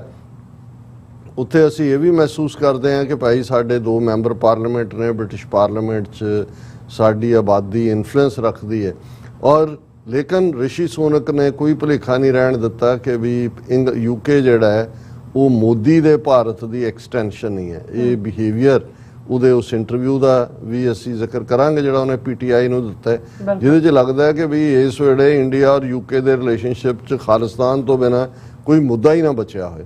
ਲੇਕਿਨ ਅਸੀਂ ਐਪਰੀਸ਼ੀਏਟ ਕਰਦੇ ਹਾਂ ਕਿ ਇਸ ਬਿਲਕੁਲ ਪਾਰਟੀਸਨ ਲੈਵਲ ਦੇ ਉੱਤੇ ਰਿਸ਼ੀ ਸੁਨਕ ਦੇ ਵਿਹਾਰ ਨੂੰ ਜੇ ਅਸੀਂ ਇੱਕ ਪਾਸੇ ਰੱਖ ਕੇ ਦੇਖੀਏ ਤੇ ਬ੍ਰਿਟਨ ਦੇ ਵਿੱਚ ਅੱਜ ਵੀ ਜਿਹੜਾ ਆਜ਼ਾਦਾਨਾ ਤੌਰ ਦੇ ਉੱਤੇ ਮਨੁੱਖੀ ਹੱਕਾਂ ਦੀ ਗੱਲ ਕਰਨ ਵਾਲੇ ਇਲੈਕਟਿਡ ਰਿਪਰੈਜ਼ੈਂਟੇਟਿਵ ਮੌਜੂਦ ਨੇ, ਕਿਉਂਕਿ ਰਿਸ਼ੀ ਸੁਨਕ ਦੇ ਭਾਰਤ ਲਈ ਰਵਾਨਾ ਹੋਣ ਤੋਂ ਠੀਕ ਪਹਿਲਾਂ 70 ਤੋਂ ਜ਼ਿਆਦਾ ਜਿਹੜੇ MP ਨੇ ਬ੍ਰਿਟਿਸ਼ ਪਾਰਲੀਮੈਂਟ ਦੇ, ਜਿਨ੍ਹਾਂ 'ਚ ਸਾਰੀਆਂ ਹੀ ਪਾਰਟੀਆਂ ਲੇਬਰ, ਕੰਜ਼ਰਵੇਟਿਵ, ਲਿਬਰਲ, ਉਹਨਾਂ ਸਾਰਿਆਂ ਦੇ ਨੁਮਾਇੰਦੇ ਨੇ। ਉਹਨਾਂ ਨੇ ਰਿਸ਼ੀ ਸੁਨਕ ਨੂੰ ਲਿਖਿਆ ਕਿ ਵੀ ਤੂੰ ਦਿੱਲੀ ਚੱਲਿਆ। ਜੱਗੀ ਜੌਲ 4 ਨਵੰਬਰ 2017 ਤੋਂ ਆਲਮੋਸਟ 6 ਸਾਲ ਹੋ ਜਾਣੇ ਨੇ ਨਵੰਬਰ ਦੇ ਮਹੀਨੇ 'ਚ, ਉਹ ਆਰਬਿਟਰੇਰੀ ਅਰੈਸਟ ਦੇ ਵਿੱਚ ਹੈ, ਝੂਠੇ ਕੇਸਾਂ 'ਚ ਫਸਾਇਆ ਹੋਇਆ, ਟਾਰਚਰ ਵੀ ਉਹਨੂੰ ਕੀਤਾ ਗਿਆ ਕਿ ਵੀ ਤੂੰ ਜਿਹੜਾ ਉਹਦੀ ਰਿਹਾਈ ਦੀ ਮੰਗ ਕਰ। ਔਰ ਇਹਨਾਂ ਦੀ ਆਪਣੀ ਨਿਊਜ਼ ਏਜੰਸੀ ਨੇ, ਇੰਡੀਆ ਨੇ ਖਬਰ ਲਾਈ ਹੈ ਕਿ 70 UK MPs urge Rishi Sunak to call for release of British Sikh Jagtar Singh Jol held in India since 2017। ਉਹ ਵਿਆਹ ਕਰਵਾਉਣ ਗਿਆ ਸੀ ਉਦੋਂ ਦਾ ਚੁੱਕਿਆ ਹੋਇਆ। ਹੁਣ ਇਸ ਦੇ ਮੁਤਾਬਕ ਜਿਹੜਾ ਹੈ ਕਿ ਵੀ ਉਹਨਾਂ ਨੇ ਇਹ ਕਿਹਾ MPs ਨੇ, ਔਰ ਟੋਰੀ MP ਜਿਹੜੀ ਕੰਜ਼ਰਵੇਟਿਵ ਪਾਰਟੀ ਦਾ ਇਹ ਪ੍ਰਾਈਮ ਮਿਨਿਸਟਰ ਹੈ ਡੇਵਿਡ ਡੇਵਿਸ, ਉਹਨੇ BBC ਨੂੰ ਕਿਹਾ ਕਿ the first duty of a state should be to prevent a citizen getting harmed, and that if a citizen had been harmed and subjected to injustice, the government should be raising the most serious protest। ਉਹਨੇ ਕਿਹਾ ਵੀ ਕਿਸੇ ਵੀ state ਦੀ ਪਹਿਲੀ ਜ਼ਿੰਮੇਵਾਰੀ ਹੁੰਦੀ ਹੈ ਆਪਣੇ ਸ਼ਹਿਰੀਆਂ ਦੀ ਸੁਰੱਖਿਆ, ਉਹਨਾਂ ਨੂੰ ਮਹਿਫੂਜ਼ ਕਰਨਾ ਔਰ ਉਸ ਦਾ ਨੁਕਸਾਨ ਨਾ ਹੋਏ। ਵੀ 6 ਸਾਲ ਤੋਂ that doesn't seem to be happening at the moment, and that is a failure of the Foreign Office to do its most fundamental duty। ਉਹਨੇ ਕਿਹਾ ਜੀ 6 ਸਾਲ ਤੋਂ ਇੱਕ ਬ੍ਰਿਟਿਸ਼ ਸਿਟੀਜ਼ਨ ਨੂੰ ਝੂਠੇ ਕੇਸਾਂ 'ਚ ਫਸਾਇਆ ਹੋਇਆ ਹੈ ਔਰ ਫੋਰਨ ਆਫਿਸ ਦੀ ਇਹ ਵੱਡੀ ਫੇਲਿਅਰ ਹੈ ਕਿ ਵੀ ਉਹਦੀ ਰਿਲੀਜ਼ ਨਹੀਂ ਕਰ ਸਕੇ। ਔਰ ਇਸ ਦੇ ਉੱਤੇ ਉਹਨਾਂ ਨੇ even UN working group on arbitrary detention ਉਹਨੂੰ ਕੋਟ ਕੀਤਾ ਕਿ Johal had been targeted as he was a campaigner for Sikh human rights and wrote public post calling for accountability for alleged actions committed against Sikhs by authority. ਜੂਨ 1984 ਉਹ ਇੱਕ page run ਕਰਦੇ ਸੀ ਜਿਹਦੇ 'ਚ ਕਿ ਜਿਹੜੇ ਸ਼ਹੀਦ ਹੋਏ ਨੇ ਉਹਨਾਂ ਦੀਆਂ ਜੀਵਨ ਕਹਾਣੀਆਂ ਸੀ ਤੇ ਉਹ ਸਿਵਲ ਲਿਬਰਟੀ ਲਈ ਕੰਮ ਕਰਨ ਵਾਲੇ ਸੀ। ਔਰ ਇਹ ਲੈਟਰ ਬੜਾ ਸਟਰੋਂਗ ਲੈਟਰ ਹੈ, ਲੇਕਿਨ ਇਹਦਾ ਕਿੰਨਾ ਕੁ ਅਸਰ ਹੋਇਆ ਉਸ ਤੋਂ ਅਸੀਂ ਅੰਦਾਜ਼ਾ ਲਾ ਸਕਦੇ ਹਾਂ ਕਿ ਵੀ ਹੁਣ PTI ਦਾ ਜਿਹੜਾ ਇੰਟਰਵਿਊ ਹੈ ਰਿਸ਼ੀ ਸੁਨਕ ਦੇ ਨਾਲ, ਉਹਦੇ 'ਚ ਹੈਡਲਾਈਨ ਹੈ no form of extremism acceptable in the UK. British PM Rishi Sunak on Khalistani issue said the UK is working closely with its partners in the Indian government to tackle the threat from pro-Khalistan extremism. ਉਹਨੇ ਕਿਹਾ ਜੀ ਅਸੀਂ ਭਾਰਤੀ ਸਰਕਾਰ ਦੇ ਨਾਲ ਬੜੀ ਨੇੜਤਾ ਦੇ ਨਾਲ ਕੰਮ ਕਰ ਰਹੇ ਹਾਂ ਤਾਂ ਕਿ UK ਦੇ ਵਿੱਚ ਜਿਹੜਾ ਖਾਲਿਸਤਾਨੀ ਜਿਹੜਾ ਆਤੰਕਵਾਦ ਤਾਂ ਨਹੀਂ ਹੈ, ਲਫ਼ਜ਼ ਐਕਸਟ੍ਰੀਮ ਹੁੰਦਾ ਹੈ ਕਿ ਵੀ ਅੱਤਵਾਦ, ਖਾਲਿਸਤਾਨੀ ਅੱਤਵਾਦ ਦਾ ਟਾਕਰਾ ਕਰ ਸਕੀਏ। ਉਹਨੇ ਕਿਹਾ ਜੀ ਇਹ ਕੋਈ no form of extremism is acceptable in UK and I take the duty of the government to disrupt and counter violent or divisive ideologies whatever they may be very seriously। ਕਿ ਅਸੀਂ ਜਿਹੜੀਆਂ ਇਹ ਵੰਡਣ ਵਾਲੀਆਂ ਆਈਡੀਓਲੋਜੀਜ਼ ਨੇ, ਉਹ ਤੁਸੀਂ ਤਾਂ ਸਕਾਟਲੈਂਡ ਦੇ ਵਿੱਚ ਰੈਫਰੈਂਡਮ ਕਰਵਾਇਆ ਜਿਹੜਾ 400-500 ਸਾਲ ਤੋਂ ਤੁਹਾਡਾ ਹਿੱਸਾ ਸੀ। ਸਿੱਖ ਕੀ ਮੰਗਦੇ ਨੇ? ਇਹ ਡਿਵਾਈਸਿਵ ਨਹੀਂ ਹੈ, ਇਹ under the UN charter of human rights right of self determination ਤੁਹਾਡਾ ਹੱਕ ਹੈ। ਜੇ UK ਦੀ ਗਵਰਨਮੈਂਟ ਔਰ ਕੰਜ਼ਰਵੇਟਿਵ ਗਵਰਨਮੈਂਟ ਦੇ ਪੀਰੀਅਡ ਦੇ ਵਿੱਚ ਡੇਵਿਡ ਕੈਮਰੌਨ ਇਹ ਹੁੰਦਾ ਹੈ ਕਿ ਜੀ ਉਹਨਾਂ ਨੂੰ ਇਹ ਅਸੀਂ ਰਾਈਟ ਦਿੰਦੇ ਹਾਂ ਕਿ ਉਹ ਡਿਸਾਈਡ ਕਰਨ ਵੀ ਉਹਨਾਂ ਨੇ UK ਨਾਲ ਰਹਿਣਾ ਕਿ ਨਹੀਂ ਰਹਿਣਾ, ਤੇ ਇਹ ਡਿਵਾਈਸਿਵ ਕਿਵੇਂ ਹੋ ਗਿਆ? ਜੇ ਸਕਾਟਲੈਂਡ ਦੀ ਸੈਪਰੇਸ਼ਨ ਨੂੰ ਤੁਸੀਂ ਡਿਵਾਈਸਿਵ ਨਹੀਂ ਮੰਨਦੇ, ਹਾਲਾਂਕਿ ਵੱਖਰੀ ਕਹਾਣੀ ਹੈ ਕਿ ਸਕਾਟਲੈਂਡ ਨੇ ਇੰਗਲੈਂਡ ਦੇ ਨਾਲ ਹੀ ਰਹਿਣ ਦਾ UK ਦੇ ਫੈਸਲਾ ਕੀਤਾ, ਹੁਣ ਫਿਰ ਉੱਥੇ ਮੂਵਮੈਂਟ ਚੱਲ ਰਹੀ ਹੈ। ਪਰ ਜਦੋਂ ਤੁਸੀਂ ਮੂੰਹ ਖਾਂਦਾ ਅੱਖਾਂ ਸ਼ਰਮਾਉਂਦੀਆਂ, ਸਾਰਾ ਇਹਦਾ ਜਿਹੜੀ ਉਹ ਟ੍ਰੇਡ ਡੀਲ ਸੀ ਉਹ ਤਾਂ ਉੜ ਗਈ, ਕਿਉਂਕਿ ਸਾਹਮਣੇ ਆਇਆ ਸੀ ਕਿ ਜੀ ਇਹਨੇ ਜਾਣ ਤੋਂ ਪਹਿਲਾਂ ਇੰਡੀਆ ਨਾਲ ਟ੍ਰੇਡ ਡੀਲ ਤੇ ਕੰਮ ਕਰ ਰਹੇ ਨੇ। ਮੁੜ ਕੇ ਸਾਹਮਣੇ ਆਇਆ ਵੀ ਉਹ ਜਿਹੜਾ ਸੌਫਟਵੇਅਰ ਦਾ ਜੋ ਸਮਾਨ ਖਰੀਦਣਾ ਸੀ ਉਹਦੇ 'ਚ ਮੇਨ ਕੰਪਨੀ ਉਹਦੇ ਸਹੁਰੇ ਦੀ ਹੈ, ਜਿਹਦੇ ਪੈਸੇ ਦੇ ਉੱਤੇ ਬੈਠਾ ਹੈ, ਉਹ ਝੂਠੇ ਟੈਕਸ ਵੀ ਫਾਈਲ ਕਰ ਰਹੇ ਨੇ ਔਰ ਦੂਜੇ ਕਿੰਨੇ ਕੇਸ ਫੜੇ ਗਏ ਨੇ। ਔਰ ਇਹ ਐਸਾ ਡਿਸਆਨਰ ਹੋ ਕੇ ਨਿਕਲੇਗਾ ਇੱਥੋਂ UK 'ਚੋਂ, ਬੋਰਿਸ ਜੌਨਸਨ ਵਾਲੇ ਤੋਂ ਵੀ ਵੱਧ ਇਹਦਾ ਮੰਦਾ ਹਾਲ ਹੋਏਗਾ। ਔਰ ਇਹ ਕਹਿ ਰਿਹਾ ਜੀ ਕਿ ਅਸੀਂ ਜਿਹੜਾ ਇਹ ਸਾਰੇ ਨੂੰ ਦੇਖੋ ਜੀ ਅਸੀਂ ਤਾਂ 1 ਕਰੋੜ ਇਨਵੈਸਟਮੈਂਟ ਵੀ ਰੱਖ ਲਈ ਹੈ 90-95 ਪ੍ਰੋ ਖਾਲਿਸਤਾਨ ਐਕਸਟ੍ਰੀਮਿਜ਼ਮ ਨੂੰ ਉਹਨਾਂ ਦੀ ਸ਼ਨਾਖਤ ਕਰਨ ਦੇ ਲਈ। ਸੋ ਅਸੀਂ ਸਮਝਦੇ ਕਿ ਵੀ ਇਸ ਪਾਰਟ ਨੂੰ ਇਵੇਂ ਹੀ ਦੇਖਿਆ ਜਾਣਾ ਚਾਹੀਦਾ ਹੈ ਕਿ ਭਾਈ ਇਹ ਬਿਲਕੁਲ ਹਿੰਦੂਤਵਾਦੀ ਆਈਡੀਓਲੋਜੀ ਐਂਟਾਈ ਸਿੱਖ ਲਾਈਨ ਔਰ ਸਿੱਖ ਫੈਡਰੇਸ਼ਨ ਯੂਕੇ ਨੇ ਇਸ ਦੇ ਉੱਤੇ ਸਟੇਟਮੈਂਟ ਵੀ ਜਾਰੀ ਕੀਤੀ ਹੈ। ਉਹਨਾਂ ਨੇ ਕਿਹਾ ਕਿ ਭਾਈ ਆ ਜਿਹੜਾ ਹੁਣ ਉਹਨੂੰ ਐਮਪੀਆਂ ਨੇ ਕਿਹਾ the British public and politicians are watching Rishi Sunak closely as the last thing he should be doing is appeasing India and discriminating against Jagtar Singh Johal because he is a Sikh है। उन्होंने कहा जी ਅਸੀਂ British ਦੇ elected representative ਔਰ ਲੋਕ ਤੈਨੂੰ closely ਦੇਖ ਰਹੇ ਨੇ ਕਿ ਤੂੰ ਬ੍ਰਿਟਨ ਦੇ ਇੰਟਰਸਟ ਨੂੰ ਸਰਵ ਕਰ ਰਿਹਾ ਹੈ ਕਿ ਇੰਡੀਆ ਦੇ ਨੂੰ ਕਰ ਰਿਹਾ ਹੈ। If Rishi Sunak misses the opportunity in Delhi at the G20 summit, he will stand accused of being nothing more than a lame duck prime minister who is more interested in pleasing Narendra Modi and furthering his personal family and financial ties before he is removed as prime minister। बड़ी strong statement है। उन्होंने कहा जी सारे असी देख रहे हैं कि भी तू मोदी दा ਜਿਹੜਾ ਉਹ ਚਹੀਤਾ ਬਣ ਕੇ ਆਪਣੇ ਟੱਬਰ ਨੂੰ ਫਾਈਨੈਂਸ਼ੀਅਲ ਫਾਇਦੇ ਪਹੁੰਚਾਣੇ ਨੇ ਔਰ ਕਿ ਤੂੰ ਬ੍ਰਿਟਨ ਦਾ ਪ੍ਰਾਈਮ ਮਿਨਿਸਟਰ ਹੁੰਦਿਆਂ ਬ੍ਰਿਟਿਸ਼ ਇੰਟਰਸਟ ਦੀ ਗੱਲ ਕਰਨੀ ਔਰ ਜਗਤਾਰ ਸਿੰਘ ਜੌਹਲ ਦੇ ਮਾਮਲੇ 'ਚ ਜਿਹੜਾ ਉਹ ਤੂੰ ਇੰਟਰਵੀਨ ਕਰਨਾ। ਸੋ ਅਸੀਂ ਸਮਝਦੇ ਹਾਂ ਕਿ ਵੀ ਇਹ ਤਾਂ ਵੈਸੇ ਪੰਜਾਬੀ 'ਚ ਕਹਿੰਦੇ ਨੇ ਵੀ ਜਿਹੜੇ ਤਰਨਤਾਰਨ ਕੋੜੇ ਉਹ ਅੰਮ੍ਰਿਤਸਰ ਵੀ ਕੋੜੇ, ਫਰਕ ਤਾਂ ਨਹੀਂ ਪੈਣਾ ਹੈ। ਲੇਕਿਨ ਮੈਨੂੰ ਫਿਰ ਵੀ ਹੈ ਕਿ ਵੀ ਘੱਟੋ ਘੱਟ 70 ਐਮਪੀਜ਼ ਨੇ ਜੇ ਆਵਾਜ਼ ਚੁੱਕੀ ਹੈ ਤੇ ਉਹਨਾਂ ਨੇ ਦੱਸਿਆ ਕਿ ਇਹਦੇ ਬਾਵਜੂਦ ਕਿ ਉੱਪਰਲਾ ਢਾਂਚਾ ਬੇਸ਼ੱਕ ਉਹਨਾਂ ਦਾ ਵੀ ਪੂਰਾ ਨਿਗਰ ਗਿਆ, ਜਿੱਥੇ ਕਿ ਇਹ ਬੌਣੇ ਜਿਹੇ ਬੰਦੇ ਚੋਰ ਨੂੰ ਉਹਨਾਂ ਨੇ ਪ੍ਰਾਈਮ ਮਿਨਿਸਟਰ ਬਣਾਇਆ, ਲੇਕਿਨ ਇਹਦੇ ਬਾਵਜੂਦ ਜਿਹੜੀ ਹੈ ਜਮਹੂਰੀਅਤ ਦੀ ਆਵਾਜ਼ ਤਾਂ ਉਹਨਾਂ ਨੇ ਚੁੱਕੀ ਹੈ। ਜੀ ਡਾਕਟਰ ਸਾਹਿਬ ਤੁਹਾਡਾ ਬਹੁਤ ਬਹੁਤ ਸ਼ੁਕਰੀਆ। ਇਸ ਵਕਤ ਲੈਣ ਬ੍ਰੇਕ ਵਿਊਅਰਸ ਤੁਸੀਂ ਕਿਤਨੇ ਜਾਣਾ ਮਿਲਦੇ after this short break.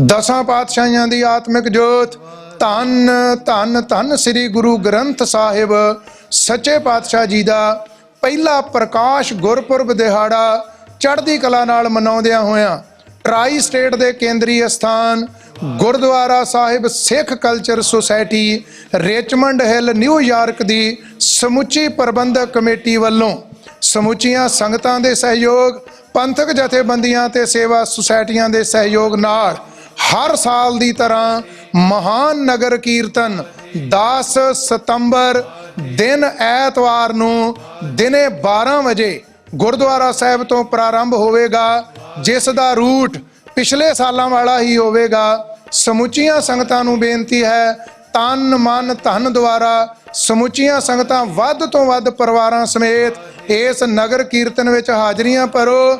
Waheguru ji ਕਾ ਖਾਲਸਾ, ਵਾਹਿਗੁਰੂ ਜੀ ਕੀ ਫਤਿਹ। ਸੋ ਨਿਹਾਲ। ਸਤਿ ਸ੍ਰੀ ਅਕਾਲ। ਖਾਲਿਸਤਾਨ ਰੈਫਰੈਂਡਮ ਬਾਰੇ ਅਪਡੇਟ। ਖਾਲਿਸਤਾਨ ਦੀਆਂ ਵੋਟਾਂ 10 ਸਤੰਬਰ ਦਿਨ ਐਤਵਾਰ ਨੂੰ ਹੀ ਪੈਣਗੀਆਂ। ਵੋਟਿੰਗ ਸੈਂਟਰ ਦੀ ਲੋਕੇਸ਼ਨ ਚੇਂਜ ਹੋ ਚੁੱਕੀ ਹੈ। ਵੋਟਾਂ ਹੁਣ Guru Nanak Sikh Gurdwara Surrey Scott Road ਦੇ ਉੱਤੇ ਸਵੇਰੇ 9 ਵਜੇ ਤੋਂ ਲੈ ਕੇ ਸ਼ਾਮ ਦੇ 5 ਵਜੇ ਤੱਕ ਪੈਣਗੀਆਂ। ਹੋਰ ਜਾਣਕਾਰੀ ਲਈ ਸੰਪਰਕ ਕਰੋ 437 423 2669 437 423 2666।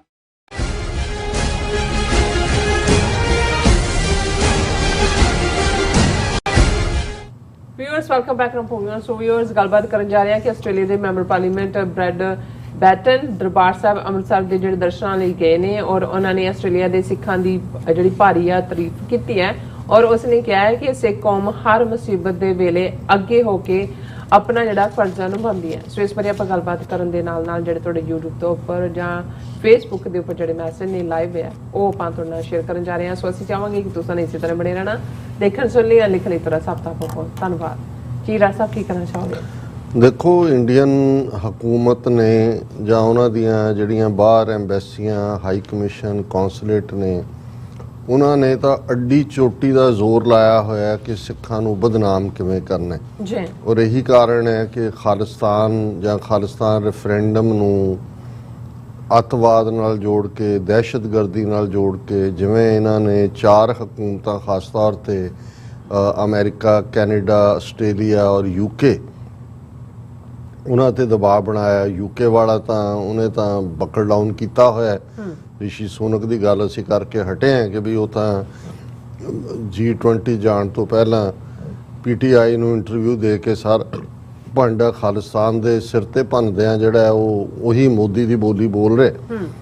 ਕੈਨੇਡਾ 'ਚ ਮਿਕਸਡ ਹੈ ਕਿਉਂਕਿ ਜਿਵੇਂ ਜਸਟਿਨ ਟਰੂਡੋ ਨੇ ਟ੍ਰੇਡ ਡੀਲ ਕੈਂਸਲ ਕੀਤੀ ਔਰ ਉਸ ਲੇਕਿਨ ਇਹਦੇ ਬਾਵਜੂਦ ਕੋਈ ਦੋ ਰਾਵਾਂ ਨਹੀਂ ਨੇ। ਉਹਨਾਂ ਦੀ ਨੈਸ਼ਨਲ ਸਿਕਿਉਰਿਟੀ ਜਿਹੜੀ ਐਡਵਾਈਜ਼ਰ ਹੈ ਉਹਨੇ ਕਿਹਾ ਸੀ ਕਿ ਇੰਡੀਆ ਜਿਹੜਾ ਹੈ ਉਹ ਇੰਟਰਫੇਅਰ ਕਰ ਰਿਹਾ ਕੈਨੇਡਾ 'ਚ, ਪਰ ਉਹਦੇ ਕਹਿਣ ਤੋਂ ਬਾਅਦ ਭਾਈ ਹਰਦੀਪ ਸਿੰਘ ਨਿੱਜਰ ਦਾ ਮਰਡਰ ਹੁੰਦਾ ਹੈ ਔਰ ਅਸੀਂ ਕੋਈ ਵੀ ਅਜੇ ਤੱਕ ਹਾਈ ਪ੍ਰੋਫਾਈਲ ਇਨਵੈਸਟੀਗੇਸ਼ਨ ਜਾਂ ਉਸ ਮੁੱਦੇ ਦੇ ਉੱਤੇ ਨਹੀਂ ਦੇਖਿਆ। ਸੋ ਇੰਨਾ ਕੁ ਜ਼ਰੂਰ ਹੈ ਵੀ ਕੈਨੇਡਾ 'ਚ ਜਿਹੜਾ ਹੈ ਉਹ ਖਾਲਿਸਤਾਨ ਰੈਫਰੈਂਡਮ ਹੁਣ ਸਰੀ ਗੁਰਦੁਆਰਾ ਸਾਹਿਬ 'ਚ ਹੋਣ ਜਾ ਰਿਹਾ, ਪਰ ਉੱਥੇ ਵੀ ਅਸੀਂ ਦੇਖਿਆ ਕਿ ਜਿਹੜੇ ਸਕੂਲ ਡਿਸਟ੍ਰਿਕਟ ਦੇ ਥੱਲੇ ਆਉਂਦੇ ਸਕੂਲ 'ਚ ਵੋਟਾਂ ਪੈਣੀਆਂ ਸੀ ਐਨ ਕੁਛ ਦਿਨ ਪਹਿਲਾਂ ਉਹਨਾਂ ਨੇ ਐਵੇਂ ਬਹਾਨੇ ਬਣਾ ਕੇ ਉਸ ਨੂੰ ਕੈਂਸਲ ਕੀਤਾ। ਸੋ ਕਿਤੇ ਨਾ ਕਿਤੇ ਜਿਹੜਾ ਪ੍ਰੈਸ਼ਰ ਹੈ ਉਹ ਨਜ਼ਰ ਆ ਰਿਹਾ। ਔਰ ਆਸਟ੍ਰੇਲੀਆ ਜਿਸ ਦੇ ਵਿੱਚ ਜਦੋਂ ਖਾਲਿਸਤਾਨ ਰੈਫਰੈਂਡਮ ਵੀ ਹੁੰਦਾ ਹੈ ਮੁੱਖ ਤੌਰ ਦੇ ਉੱਤੇ ਮੈਲਬਰਨ ਹੈ, ਬ੍ਰਿਸਬੇਨ ਹੈ ਔਰ ਸਿਡਨੀ, ਉਹਦੇ 'ਚ ਵੀ ਮੁਕਰਾਇਆ ਵੀ ਗਿਆ ਔਰ ਮੋਦੀ ਨੇ ਕਿਉਂਕਿ ਕੁਆਡ ਦਾ ਮੈਂਬਰ ਹੈ ਆਸਟ੍ਰੇਲੀਆ ਔਰ ਇਸ ਤੋਂ ਇਲਾਵਾ ਵੀ ਲਗਾਤਾਰ ਆਸਟ੍ਰੇਲੀਅਨ ਪ੍ਰਾਈਮ ਮਿਨਿਸਟਰ ਵੀ ਗਿਆ ਇੰਡੀਆ 'ਚ, ਉਹਨੂੰ ਉੱਥੇ ਘੁਮਾਇਆ ਸਟੇਡੀਅਮ 'ਚ, ਮੋਦੀ ਹੋ ਰਿਹਾ ਸੀ ਸਾਰੇ। ਉਹਨੂੰ ਵੀ ਉਹ ਪਤਾ ਨਹੀਂ ਸੀ ਲੱਗਦਾ ਕਿ ਵੀ ਇਹ ਰਾਮਲੀਲਾ ਦੇ ਗਰਾਊਂਡ 'ਚ ਹੈ ਕਿ ਉੱਥੇ ਜਿਹੜਾ ਮੈਚ ਹੋਣ ਜਾ ਰਿਹਾ ਇਸ ਕਿਸਮ ਦਾ। ਔਰ even Australian main stream media 'ਚ ਵੀ ਇਹਦਾ ਕ੍ਰਿਟਿਸਿਜ਼ਮ ਹੋਇਆ ਕਿ ਵੀ ਇਹ ਐਵੇਂ ਇੱਕ ਪ੍ਰੋਪੇਗੈਂਡਾ ਪੀਸ ਬਣਿਆ ਹੋਇਆ। ਔਰ ਇਹ ਸਾਰੇ ਦੇ ਚੱਲਦੇ ਆ ਆਸਟ੍ਰੇਲੀਆ 'ਚ ਇਹਨਾਂ ਦੇ ਜਿੱਥੇ ਵੀ ਇਹਨਾਂ ਦੇ ਕੌਂਸੂਲੇਟ ਨੇ ਉਹ ਗੁਰਦੁਆਰਿਆਂ ਦੇ ਵਿੱਚ ਉਹਨਾਂ ਨੇ ਆਪਣਾ ਇੰਟਰਫੀਅਰੈਂਸ ਰੱਖੀ ਹੋਈ ਹੈ। ਜਿਹੜੇ ਵਲਨਰੇਬਲ ਗੁਰਦੁਆਰਿਆਂ ਦੇ ਪ੍ਰਧਾਨ ਸੈਕਟਰੀ ਨੇ ਜਿਨ੍ਹਾਂ ਦੀ ਕੋਈ ਟ੍ਰੇਡ ਇੰਟਰਸਟ ਜੁੜਿਆ ਹੋਇਆ, ਕੋਈ ਵਪਾਰਕ ਹਿੱਤ ਜੁੜਿਆ ਹੋਇਆ, ਕੋਈ ਚੰਦ ਪਾਸਪੋਰਟਾਂ ਦੇ ਵੀਜ਼ਿਆਂ ਦੇ ਵਿਕਣ ਵਾਲੇ ਨੇ, ਕਿਉਂਕਿ ਆਸਟ੍ਰੇਲੀਆ 'ਚ ਬਹੁਤ ਜ਼ੋਰ ਹੈ ਇਹਨਾਂ ਦਾ ਕਿ ਗੁਰਦੁਆਰਿਆਂ ਦੇ ਵਿੱਚ ਆਪਣੀ ਜਿਹੜੀ ਹੈ ਉਹ ਇੰਟਰਫੀਅਰੈਂਸ ਰੱਖਣ। ਔਰ ਜਿਹੜੇ ਖਾਲਿਸਤਾਨ ਦੀ ਮੰਗ ਕਰਨ ਵਾਲੇ ਨੇ ਇਹਨਾਂ ਨੂੰ ਜਿਹੜਾ ਹੈ ਉਹ ਟਾਰਗੇਟ ਕਰਦੇ ਆ ਕਿ ਜੀ ਇਹ ਢਾਈ ਟੋਟਰੂ ਔਰ ਵਾਇਲੈਂਸ ਔਰ ਇਸ ਦੇ ਨਾਲ ਜੋੜਨ ਦੀ ਕੋਸ਼ਿਸ਼।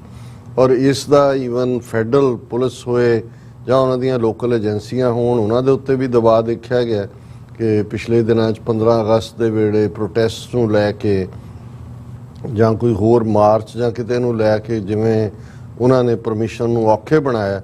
ਸੋ ਇਹ ਸਾਰਾ ਦਬਾਅ ਹੈ। ਅਸੀਂ ਇਹ ਸਮਝਦੇ ਹਾਂ ਵੀ ਇੰਨੀ ਨੈਗੇਟਿਵਿਟੀ ਦੇ ਬਾਵਜੂਦ ਜੇ ਲੋਕਾਂ ਦਾ ਇਲੈਕਟਿਡ ਰਿਪਰੈਜ਼ੈਂਟੇਟਿਵ MP ਉਹ ਨਾ ਸਿਰਫ ਆਲ ਦਾ ਵੇ ਜਦੋਂ ਭਾਰਤ ਦੇ ਦੌਰੇ ਤੇ ਜਾਂਦਾ ਉਹ ਪਹਿਲਾ ਸਟਾਪ ਹੀ 에ਅਰਪੋਰਟ ਤੋਂ ਨਿਕਲਦਿਆਂ ਕਿ ਜੀ ਮੈਂ ਦਰਬਾਰ ਸਾਹਿਬ ਜਾਣਾ ਕਿਉਂਕਿ ਮੇਰੇ ਹਲਕੇ ਦੇ ਵਿੱਚ ਜਿਹੜੇ ਸਿੱਖ ਨੇ ਉਹਨਾਂ ਨੇ ਉਹ ਫਾਇਰ ਸੀ ਜਾਂ ਹੋਰ ਕ੍ਰਾਈਸਿਸ ਕੋਵਿਡ ਸਭ ਤੋਂ ਅੱਗੇ ਹੋ ਕੇ ਉਹਨਾਂ ਨੇ ਰੋਲ ਅਦਾ ਕੀਤਾ। ਔਰ ਮੈਂ ਇਹ ਦੇਖਣਾ ਚਾਹੁੰਦਾ ਕਿ ਭਾਈ ਉਹਨਾਂ ਦੀ ਜਿਸ ਤੇ ਆਸਥਾ ਹੈ ਉਹਨਾਂ ਦਾ ਨਿਸ਼ਚੈ ਹੈ ਉਹ ਕਿਹੋ ਜਿਹੀ ਥਾਂ ਹੈ। ਔਰ ਇਸ ਸਾਰੇ ਦੇ ਨਾਲ ਬੇਸ਼ੱਕ ਉਹਨਾਂ ਦਾ ਕੋਈ ਮੀਡੀਆ ਇਹ ਨਹੀਂ ਹੈ ਵੀ ਉਹਨਾਂ ਨੇ ਕੋਈ ਉਸ ਨੂੰ ਬਹੁਤ ਵੱਡਾ ਬਣਾ ਦੇਣਾ ਹੁੰਦਾ, ਲੇਕਿਨ ਫਿਰ ਵੀ ਨਿਕਲਦਿਆਂ ਖਬਰ ਤਾਂ ਨਿਕਲ ਆਉਂਦੀ ਹੈ। ਔਰ ਇਹ ਆਸਟ੍ਰੇਲੀਆ ਦੇ ਮੈਂਬਰ ਪਾਰਲੀਮੈਂਟ ਬ੍ਰੈਡ ਬੈਟਨ ਉਹ ਭਾਰਤ ਦੇ ਦੌਰੇ ਤੇ ਨੇ, ਯੂਨੀਵਰਸਿਟੀਆਂ 'ਚ ਵੀ ਉਹਨਾਂ ਨੇ ਜਾਣਾ ਹੈ, ਉਹਨਾਂ ਦੇ ਨਾਲ ਵੱਡਾ ਡੈਲੀਗੇਸ਼ਨ ਆਪਣਾ ਐਕੈਡੈਮਿਕਸ ਦਾ ਹੀ ਹੋਏਗਾ। ਔਰ ਇਹ ਖਬਰ ਵੀ ਦੈਨਿਕ ਭਾਸਕਰ ਜਿਹੜਾ ਉਹ ਇੱਕ ਦੈਨਿਕ ਜਾਗਰਣ ਵਾਂਗ ਅਲਟੀਮੇਟਲੀ ਹਿੰਦੂਤਵੀ ਨੈਰੇਟਿਵ ਹੀ ਦਿੰਦਾ ਹੈ, ਉਹ ਹੈਡਲਾਈਨ ਲਾਉਂਦਾ ਹੈ कि जी गोल्डन टेम्पल पहुंचे ऑस्ट्रेलिया के सांसद ब्रेड बोले सिख समुदाय हमेशा मदद के लिए आगे रहता है। हुण तकलीफ तो उन्होंने बहुत होएगी, पिछे भावें सिख नूं पंजाबी बना दिओ कोई होर बना दिओ। और ये खबर की डिटेल और नाल दा वीडियो क्लिप भी है। और उन्हें कहा जी कि भी जिहड़ा आस्ट्रेलिया दा विक्टोरिया तो MP है ब्रेड बैटन, वो वीरवार अंमृतसर पहुंचे। ਅੰਮ੍ਰਿਤਸਰ ਆਉਂਦੇ ਸਭ ਤੋਂ ਪਹਿਲਾਂ ਉਹ ਦਰਬਾਰ ਸਾਹਿਬ ਲਫ਼ਜ਼ ਗੋਲਡਨ ਟੈਂਪਲ ਕਿਹਾ, ਉੱਥੇ ਮੱਥਾ ਟੇਕਣ ਪਹੁੰਚੇ। ਔਰ ਉਹਨਾਂ ਦੇ ਨਾਲ ਕੁਝ ਹੋਰ ਆਫੀਸ਼ੀਅਲਸ ਵੀ ਨੇ ਤੇ ਉਹਨਾਂ ਨੇ ਜੋ ਗੱਲਾਂ ਸਿੱਖਾਂ ਬਾਰੇ ਕਹੀਆਂ ਉਸ ਦੇ ਨਾਲ ਜਿਹੜਾ ਸਿਰ ਉੱਚਾ ਹੋ ਜਾਂਦਾ ਪੰਜਾਬੀਆਂ ਦਾ। ਔਰ ਉਹਨਾਂ ਨੇ ਕਿਹਾ ਕਿ ਵੀ MP ਨੇ ਕਿਹਾ ਕਿ ਵੀ ਜਦੋਂ ਵੀ ਕੋਈ ਕੁਦਰਤੀ ਆਪਦਾ ਜਾਂ ਕੋਈ ਮੁਸ਼ਕਲ ਆਈ ਹੈ ਸਿੱਖ ਕੌਮ ਹਮੇਸ਼ਾ ਮਦਦ ਦੇ ਲਈ ਸਭ ਤੋਂ ਅੱਗੇ ਰਹੀ ਹੈ। और उन्हें कहा कि जी ये सिखा ने आस्ट्रेलिया अपनी पछाण खुद बनाई है। और अगे फिर जिवें उन्हां दा रूटीन हुंदा है कि भी वो ਇੰਡਸਟਰੀ, ਫੂਡ, ਐਗਰੀਕਲਚਰ, ਉਹਨਾਂ ਰਿਸ਼ਤਿਆਂ ਨੂੰ ਵੀ ਮਜ਼ਬੂਤ ਕਰਨਾ ਚਾਹੁੰਦਾ ਹੈ। ਉਹ ਪੰਜਾਬ ਦੀ ਜਿਹੜੀ ਹੌਸਪਿਟੈਲਿਟੀ ਹੈ, ਪੰਜਾਬੀਆਂ ਦੀ ਮੇਜ਼ਬਾਨੀ ਹੈ, ਉਸ ਤੇ ਵੀ ਪੂਰੀ ਤਰ੍ਹਾਂ ਕਾਇਲ ਨੇ। ਔਰ ਉਹ ਉਹਨਾਂ ਨੇ ਇਹ ਵੀ ਕਿਹਾ ਬ੍ਰੈਡ ਨੇ ਕਿ ਵੀ ਉਹ ਦਰਬਾਰ ਸਾਹਿਬ ਦੇ ਦਰਸ਼ਨਾਂ ਲਈ ਆਏ ਨੇ। ਔਰ ਉਹਨਾਂ ਨੇ ਕਿਹਾ ਜੀ ਭਾਰਤ ਤੋਂ ਇਲਾਵਾ ਵੀ ਜਿਹੜੇ ਆਸਟ੍ਰੇਲੀਆ ਦੇ ਲੋਕ ਨੇ ਉਹ ਦਰਬਾਰ ਸਾਹਿਬ ਲਈ ਬਹੁਤ ਇੱਜ਼ਤ ਰੱਖਦੇ ਨੇ, ਉਹ ਦੁਬਾਰਾ ਦਰਬਾਰ ਸਾਹਿਬ ਦੇ ਦਰਸ਼ਨਾਂ ਲਈ ਆਉਣਾ ਚਾਹੁੰਦੇ ਨੇ। ਉਹਨਾਂ ਨੇ ਕਿਹਾ ਜੀ ਬਾਅਦ 'ਚ ਮੈਂ ਗੁਜਰਾਤ ਔਰ ਦਿੱਲੀ ਯੂਨੀਵਰਸਿਟੀ ਵੀ ਜਾਣਾ, ਕਿਸਾਨਾਂ ਨਾਲ ਵੀ ਮੁਲਾਕਾਤ ਕਰਾਂਗਾ। ਔਰ ਇਹ ਸੋ ਮੈਂ ਸਮਝਦਾ ਵੀ ਇਹ ਜਿਹੜਾ ਹਾਲਾਂ ਹੁਣ ਤਾਂ ਦਰਬਾਰ ਸਾਹਿਬ ਆਉਣ ਵਾਲਿਆਂ ਦੇ 3-3 4-4 ਘੰਟੇ ਵੇਟ ਟਾਈਮ ਹੁੰਦਾ ਹੈ, ਲੋਕ ਟੂਰਿਜ਼ਮ ਦੇ ਐਂਗਲ ਤੋਂ ਵੀ ਜਾਂਦੇ ਨੇ।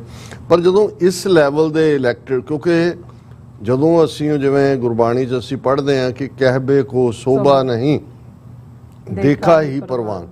ਹੁਣ ਜਦੋਂ ਤੁਸੀਂ ਜਿਹੜਾ ਦਰਬਾਰ ਸਾਹਿਬ ਦੇ ਵਿੱਚ ਇੱਕ ਤਾਂ ਰੂਹਾਨੀਅਤ ਦਾ ਕੇਂਦਰ ਹੈ, ਉਹਦਾ ਇੱਕ ਆਪਣਾ ਮੁਕਾਮ ਹੈ, ਪਰ ਜਦੋਂ ਇਹ ਦੇਖਦੇ ਨੇ ਕਿ ਵੀ ਇਹ ਜਿਨ੍ਹਾਂ ਨੂੰ ਆਤੰਕਵਾਦੀ, ਅਲਗਾਵਵਾਦੀ, ਉਗਰਵਾਦੀ ਤੇ ਇਹ ਉਹ ਕਰਕੇ ਬਦਨਾਮ ਕਰਦੇ ਨੇ, ਉਹ ਤਾਂ ਲੱਖ ਬੰਦੇ ਨੂੰ ਰੋਜ਼ ਖਵਾਉਂਦੇ ਨੇ। ਕਿਵੇਂ ਹੱਥੀਂ ਸੇਵਾ ਹੋ ਰਹੀ ਹੈ, ਕਿੱਥੋਂ ਇਹ ਜਿਹੜਾ ਜਿਹਨੂੰ ਨਿਊਯਾਰਕ ਟਾਈਮ ਨੇ ਕਿਹਾ ਸੀ ਲਾਰਜੈਸਟ ਈਟਰੀ ਇਨ ਦਾ ਵਰਲਡ, ਕਿ ਵੀ ਕੋਈ ਥਾਂ ਹੀ ਨਹੀਂ ਹੈ ਔਰ ਫ੍ਰੀ ਆਫ ਕਾਸਟ, ਕੋਈ ਭੁੱਖਾ ਨਾ ਸੋਵੇ। ਫਿਰ ਕੱਲਾ ਇਹ ਨਹੀਂ ਵੀ ਉਹ ਦਰਬਾਰ ਸਾਹਿਬ ਜਿੱਥੇ COVID-19 'ਚ ਇਹੀ ਮਿਸਟਰ ਬ੍ਰੈਡ ਬੈਠਨ ਕਹਿ ਰਿਹਾ ਕਿ ਜੀ ਉੱਥੇ ਕੁਦਰਤੀ ਆਪਦਾ ਹੈ ਜਾਂ ਫਲੱਡ ਨੇ ਜਾਂ COVID-19 ਹੈ ਜਾਂ ਫਾਇਰਸ ਨੇ, ਸਭ ਤੋਂ ਅੱਗੇ ਆ ਕੇ ਉਹਨਾਂ ਨੇ, ਮੈਂ ਤਾਂ ਕਹਿੰਦਾ ਇਹ ਦੇਖਣਾ ਹੈ ਕਿ ਭਾਈ ਐਸੀ ਕੀ ਮੋਟੀਵੇਸ਼ਨ ਹੈ। ਸੋ ਅਸੀਂ ਇਹ ਸਮਝਦੇ ਹਾਂ ਵੀ ਕਈ ਵਾਰ ਇਸ ਗੱਲ ਤੋਂ ਸਾਡੇ ਕੁਝ ਵੀਰ ਨਿਰਾਸ਼ ਵੀ ਹੋ ਜਾਂਦੇ ਨੇ ਕਿ ਜੀ ਇਹ ਇੰਡੀਆ ਨੂੰ ਕਿਉਂ ਸਿਰ ਤੇ ਚੱਕਿਆ ਹੋਇਆ ਹੈ, ਕਿਉਂ ਇਹ ਨਹੀਂ ਕਹਿੰਦੇ। ਉਹ ਰਹਿਣੇ ਨੇ ਨਾਲ ਦੀ ਨਾਲ ਇੰਟਰਸਟ, ਪਰ ਇਹਦੇ 'ਚ ਕੋਈ ਸ਼ੱਕ ਨਹੀਂ ਹੈ ਕਿ ਸਿੱਖ ਕੌਮ, ਭਾਵੇਂ ਸਾਡੇ ਕੋਲ ਪੋਲੀਟੀਕਲ ਪਾਵਰ ਨਹੀਂ ਹੈ, ਲੇਕਿਨ ਅਸੀਂ ਇੱਕ ਸੌਫਟ ਪਾਵਰ ਦੇ ਤੌਰ ਤੇ ਦੁਨੀਆ ਭਰ ਦੇ ਵਿੱਚ ਉੱਭਰੇ ਹਾਂ, ਪਰ ਸਾਡੀ ਇੱਕ ਆਪਣੀ ਥਾਂ ਹੈ, ਮੁਕਾਮ ਹੈ। ਇਸ ਕਿਸਮ ਦੀਆਂ ਘਟਨਾਵਾਂ ਇਸ ਯਕੀਨ ਨੂੰ ਹੋਰ ਵੀ ਮਜ਼ਬੂਤ ਕਰਦੀਆਂ ਨੇ। ਜੀ ਡਾਕਟਰ ਸਾਹਿਬ, ਹੁਣ ਆਪਾਂ ਆਪਣੇ ਵਿਊਜ਼ ਦੇ ਮੈਸੇਜ ਲੈਂਦੇ ਹਾਂ। ਆਲ ਅਬਾਊਟ ਟਰੂਥ ਐਂਡ ਕਹਿੰਦੇ ਨੇ ਫਤਿਹ ਬੁਲਾਉਂਦੇ ਨੇ, ਔਰ ਰਾਜਵਿੰਦਰ ਸਿੰਘ ਜੀ ਫਤਿਹ ਬੁਲਾਉਂਦੇ ਨੇ ਔਰ ਕਹਿੰਦੇ ਨੇ ਕਿ salute to whoever made it possible to spread awareness through Dallas Cowboys, ਉਹਨਾਂ ਨੇ ਕਿਹਾ ਹੈ। ਔਰ ਆਲ ਅਬਾਊਟ ਕਹਿੰਦੇ ਨੇ ਕਿ ਸ਼ੁਕਰ ਆ ਰੱਬ ਦਾ, ਅੱਜ ਬਹੁਤ ਸਮੇਂ ਬਾਅਦ ਮੈਨੂੰ ਪਹਿਲਾਂ ਕਮੈਂਟ ਕਰਨ ਦਾ ਮੌਕਾ ਮਿਲਿਆ। Most welcome, most welcome. Gurpyar ਕਹਿੰਦੇ ਨੇ ਸਰਾਂ ਇਹ ਵੀ ਕਹਿੰਦੇ ਨੇ ਕਿ ਰਾਜ ਜੀ ਬਾਹਰ ਬੈਠੇ ਸਿੱਖਾਂ ਦੀ ਇੱਕ ਕਮੇਟੀ ਨਹੀਂ ਹੋ ਸਕਦੀ ਜੋ ਸਿੱਖ ਰਾਜ ਲੈਣ ਵਾਸਤੇ ਕੰਮ ਕਰ ਸਕੇ ਅਤੇ ਸਾਰੇ ਸਿੱਖਾਂ ਨੂੰ ਇੱਕ ਸੁਨੇਹਾ ਮਿਲ ਸਕੇ। ਔਰ ਸੋਨ ਮੱਲੀ ਜੀ ਵੀ ਫਤਿਹ ਬੁਲਾਉਂਦੇ ਨੇ। ਹਰਦੀਪ ਸਿੰਘ ਖਾਲਸਾ ਜ਼ਿੰਦਾਬਾਦ ਕਹਿੰਦੇ ਨੇ। ਜਤਿੰਦਰ ਸਿੰਘ ਜੀ ਫਤਿਹ ਬੁਲਾਉਂਦੇ ਨੇ ਐਂਡ ਜਸਪਾਲ ਸਿੰਘ ਕਾਲੇ ਕਹਿੰਦੇ ਨੇ, ਹਾਂਜੀ ਉਹ ਵੀ ਫਤਿਹ ਬੁਲਾਉਂਦੇ ਨੇ। ਔਰ ਖਾਲਸਾ ਦੇਸ਼ ਪੰਜਾਬ ਜੀ ਵੀ ਆਏ ਨੇ, ਇਹ ਵੀ ਹਮੇਸ਼ਾ ਤਰ੍ਹਾਂ ਉਹਨਾਂ ਦਾ ਸੇਮ ਕਮੈਂਟ ਹੁੰਦਾ। ਰਾਣਾ ਆਬਿਦ ਵੀ ਆਏ ਨੇ। ਰਾਣਾ ਆਬਦ ਜੀ ਤਾਂ ਮੁਲਤਾਨ, ਹਾਂਜੀ। ਤੇ ਸੁਖਦੇਵ ਸਿੰਘ ਜੀ ਫਤਿਹ ਬੁਲਾਉਂਦੇ ਨੇ ਐਂਡ ਇਸੇ ਤਰ੍ਹਾਂ ਫਿਰ ਸਾਡੇ ਕੋਲ ਮੈਸੇਜ ਆਏਗਾ। ਖਾਲਸਾ ਰਾਜ ਜੀ ਵੀ ਕਹਿੰਦੇ ਨੇ ਮੇਰ ਕਰਨ ਸਾਰਿਆਂ ਤੇ।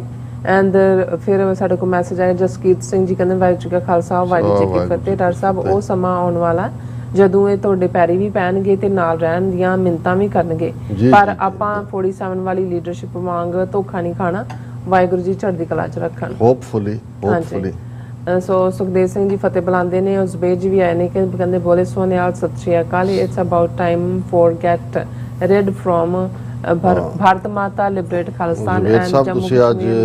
ਤੁਸੀਂ ਅੱਜ ਲੇਟ ਹੋ ਗਏ ਹੋ ਤੇ ਜਿਹੜੀ ਤੁਹਾਡੀ ਕੁਐਰੀ ਹੈ, ਇਹ ਜਿਹੜੇ ਸਤਿਗੁਰੂ ਲਿਖਣ ਵਾਲੇ ਨੇ, ਇਹ ਨਾਮਧਾਰੀ ਇੱਕ ਅਲੱਗ ਫਿਰਕਾ ਹੈ ਸਿੱਖਾਂ ਦਾ। ਇਹ ਮੇਨ ਸਟ੍ਰੀਮ ਸਿੱਖੀ ਦਾ ਹਿੱਸਾ ਨਹੀਂ ਨੇ। ਹਾਲਾਂ ਸਿੱਖਾਂ ਵਾਂਗ ਪੱਗਾਂ ਵੀ ਬੰਨ੍ਹਦੇ ਨੇ, ਗੁਰਦੁਆਰੇ ਵੀ ਬਣਾਉਂਦੇ ਨੇ ਆਪਣੇ, ਲੇਕਿਨ ਇਹ ਜਿਹੜਾ ਕਿਉਂਕਿ 10ਵੇਂ ਪਾਤਸ਼ਾਹ ਗੁਰੂ ਗੋਬਿੰਦ ਸਿੰਘ ਸਾਹਿਬ ਨੇ ਜਿਹੜਾ ਫਾਈਨਲ ਸਾਨੂੰ ਜਿਸ ਤੇ ਲੜ ਲਾਇਆ ਉਹ ਗੁਰੂ ਗ੍ਰੰਥ ਸਾਹਿਬ ਹੈ। ਅਸੀਂ ਗੁਰੂ ਗ੍ਰੰਥ ਸਾਹਿਬ ਦਾ ਰੁਤਬਾ ਜਿਹੜਾ ਉਹ ਇੱਕ ਐਟਰਨਲ ਗੁਰੂ ਵਾਲਾ ਹੈ। ਪਰ ਇਹ ਜਿਹੜਾ ਫਿਰਕਾ ਹੈ ਅਲੱਗ, ਜਿਨ੍ਹਾਂ ਨੂੰ ਨਾਮਧਾਰੀ ਜਾਂ ਆਪਣੇ ਗੁਰੂ ਨੂੰ ਇਹ ਸਤਿਗੁਰੂ ਕਹਿੰਦੇ ਨੇ, ਇਹ ਫਿਜ਼ੀਕਲ ਫਾਰਮ ਦੇ ਉਸ ਗੁਰੂ 'ਚ ਯਕੀਨ ਰੱਖਦੇ ਨੇ। ਔਰ ਇਹ ਇਹਨਾਂ ਦੇ ਲਿਵਿੰਗ ਜਿਹੜੇ ਗੁਰੂ ਨੇ ਅੱਜ ਵੀ ਇੱਕ ਜਿਹੜਾ ਹੈ ਉਸ ਨੂੰ ਤਾਂ ਆਪਸ ਲੜ ਪਏ ਹੋਏ ਨੇ, 2-3 ਬਣਾਏ ਹੋਏ ਨੇ। ਸੋ ਇਹਨਾਂ ਨੂੰ ਅਸੀਂ ਮੁੱਖ ਧਾਰਾ ਸਿੱਖੀ ਦਾ ਹਿੱਸਾ ਨਹੀਂ ਸਮਝਦੇ ਜੀ। ਔਰ ਜਰਨੈਲ ਸਿੰਘ ਜੀ ਵੀ ਗ੍ਰੇਟ ਸ਼ੋ ਕਹਿੰਦੇ ਨੇ। ਜਸਵੀਰ ਬਰਾੜ ਜੀ ਫਤਿਹ ਬੁਲਾਉਂਦੇ ਨੇ ਸਾਨੂੰ। ਔਰ ਇੰਦਰਜੀਤ ਸਿੰਘ ਜੀ ਫਤਿਹ ਬੁਲਾਉਂਦੇ। ਗੁਰਮੇਲ ਸਿੰਘ ਜਿਹੜਾ ਸੇਮ ਮੈਸੇਜ ਹੁੰਦੇ ਨੇ ਉਹਨਾਂ ਦੇ, ਔਰ ਫਤਿਹ ਬੁਲਾਉਂਦੇ ਨੇ। ਐਂਡ ਐਪਰੀਸ਼ੀਏਟ ਕਰਦੇ ਨੇ ਸਾਨੂੰ, ਔਰ 6 ਫॉर ਜਸਟਿਸ ਵਾਸਤੇ ਉਹਨਾਂ ਨੂੰ ਜ਼ਿੰਦਾਬਾਦ ਕਹਿੰਦੇ ਨੇ।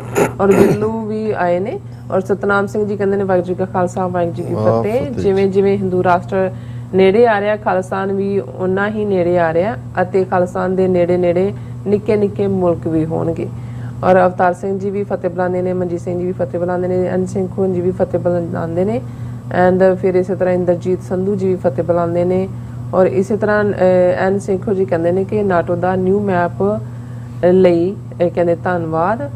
ਔਰ ਇਸੇ ਤਰ੍ਹਾਂ ਜਗਤਾਰ ਸਿੰਘ ਦੇ ਡਾਕਟਰ ਸਾਹਿਬ ਜੀ ਬੀਬਾ ਨੀ ਆਈ ਡੋਨਟ ਨੋ ਕੀ ਕਹਿੰਦੇ ਨੇ ਸੌਰੀ, ਐਂਡ ਜਗਸੀਰ ਸਿੰਘ ਸੰਧੂ ਜੀ ਵੀ ਆਏ, ਸਿੱਧੂ ਜੀ ਆਏ ਨੇ, ਇਹ ਵੀ ਫਤਿਹ ਬੁਲਾਉਂਦੇ ਨੇ। ਔਰ ਸ਼ਿੰਦਾ ਗਿੱਲ ਜੀ ਵੀ ਕਹਿੰਦੇ ਨੇ ਸ਼ੇਮ ਔਨ ਬ੍ਰਿਟਿਸ਼ ਗਵਰਨਮੈਂਟ।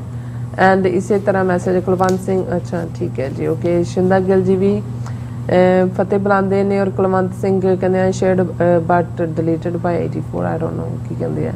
ਔਰ ਸਿੱਧੂ ਜੀ ਕਹਿੰਦੇ ਲਾਈਵ ਪ੍ਰੋਗਰਾਮ ਨੂੰ WhatsApp ਗਰੁੱਪਾਂ ਤੇ ਸ਼ੇਅਰ ਕਰਤਾ, ਸੋ ਨਾਈਸ, ਬਹੁਤ ਮਿਹਰਬਾਨੀ। ਹਾਂਜੀ, ਪੰਜਾਬ 1984 ਕਹਿੰਦੇ ਨੇ ਕਿ ਹੱਦ ਹੋਈ ਪਈ ਹੈ, ਹਰ ਰੋਜ਼ ਚੈਨਲ ਡਿਲੀਟ ਹੋ ਜਾਂਦਾ, ਹੱਥਾਂ ਨੇ ਭਾਰਤ ਮਾਤਾ ਦੇ ਜ਼ਿਆਦਾ ਹੀ ਧਰਮ ਪਈ ਹੈ। ਇਹਨਾਂ ਨੇ ਸਾਨੂੰ ਬਹੁਤ ਬਲੌਕ ਕੀਤਾ ਬਹੁਤ ਥਾਵਾਂ ਤੋਂ, ਹੁਣ ਇਹਦੇ ਚ ਅਸੀਂ ਕੁਝ ਕਰ ਨਹੀਂ ਸਕਦੇ ਹਾਂ, ਪਰ ਬਲੌਕ ਕੀਤਾ। ਮਨਜੀਤ ਸਿੰਘ ਮਠਾਰੂ ਜੀ ਵੀ ਖਾਲਸਾ ਜ਼ਿੰਦਾਬਾਦ ਕਹਿੰਦੇ ਨੇ, ਐਂਡ TV 84 ਜ਼ਿੰਦਾਬਾਦ, we must win, truth always win, Khalistan win always, निश्चय कर अपनी जीत करो। सुखविंदर सिंह खालिस्तान जिंदाबाद कहते हैं।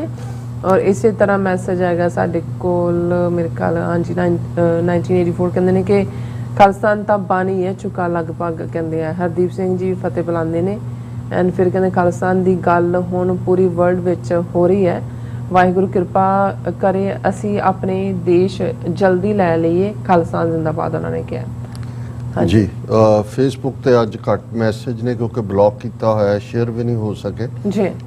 ਦਵਿੰਦਰ ਸੰਧੂ, ਦਲਜੀਤ ਸਿੰਘ, ਸੋਹਣ ਸਿੰਘ ਮਾਇਲ, ਅਵਤਾਰ ਸਿੰਘ, ਵਰਿੰਦਰ ਸਿੰਘ, ਉਹਨਾਂ ਸਾਰਿਆਂ ਨੇ ਫਤਿਹ ਬੁਲਾਈ ਹੈ। ਮੈਲਬਰਨ ਤੋਂ ਨੇ ਵਰਿੰਦਰ ਸਿੰਘ ਲਿਖ ਰਹੇ ਜੀ। ਔਰ ਗੁਲਾਮ ਨਾ ਰਹੋ ਦੀ ਆਈਡੀਆ ਤੋਂ ਵੀ ਖਾਲਿਸਤਾਨ ਜ਼ਿੰਦਾਬਾਦ। ਦੀਪ ਸਿੰਘ ਤੇ ਦੀਪ ਸਿੰਘ ਕਹਿੰਦੇ ਨੇ ਕਈ ਮੂਰਖ ਪੱਗਾਂ ਵਿੱਚ ਸਿਰ ਫਸਾ ਕੇ ਆਪਣੇ ਆਪ ਨੂੰ ਸਨਾਤਨੀ ਦੱਸ ਰਹੇ ਹਨ। ਤੁਸੀਂ ਠੀਕ ਟਰਮ ਯੂਜ਼ ਕੀਤੀ ਵੀ ਉਹਨਾਂ ਦੇ ਸਿਰਾਂ ਤੇ ਪੱਗਾਂ ਨਹੀਂ ਨੇ, ਉਹਨਾਂ ਨੇ ਪੱਗਾਂ 'ਚ ਸਿਰ ਫਸਾਏ ਹੋਏ ਨੇ। ਔਰ ਅਸੀਂ ਸਭ ਦਾ ਸ਼ੁਕਰੀਆ ਅਦਾ ਕਰਦੇ ਹਾਂ। ਸੋ ਇਸ ਤਰ੍ਹਾਂ ਆਪਣੇ ਵਿਊਜ਼ ਕੋਲ ਨੇ ਇਜਾਜ਼ਤ। ਵਿਊਅਰਸ, ਸਾਡੇ ਪ੍ਰੋਗਰਾਮ ਦਾ ਸਮਾਂ ਇੱਥੇ ਮੁੱਕਦਾ। ਤੁਸੀਂ ਆਪਣਾ ਰਾਏ ਤੇ ਸੁਝਾਅ ਸਾਨੂੰ ਭੇਜਣਾ ਭੁੱਲਣਾ ਸਾਡੇ ਇਸ ਪਤੇ ਤੇ SOS@TV ਤੇ ਅਸੀਂ ਆਪਣਾ ਪ੍ਰੋਗਰਾਮ ਲੈ ਕੇ ਫਿਰ ਦੁਬਾਰਾ ਤੁਹਾਡੇ ਸਾਹਮਣੇ ਹੋਵਾਂਗੇ। ਤਦ ਤੱਕ ਲਈ ਮੈਨੂੰ ਤੇ ਆਪਣਾ ਸੁਣਾ ਗਿਆ ਦੋ ਦੇਖਦੇ ਰਹੋ TV 84 ਬੁਲਾ ਦਿਓ। ਫਤਿਹ, ਵਾਹਿਗੁਰੂ ਜੀ ਕਾ ਖਾਲਸਾ, ਵਾਹਿਗੁਰੂ ਜੀ ਕੀ ਫਤਿਹ, ਰੱਬ ਰਾਖਾ।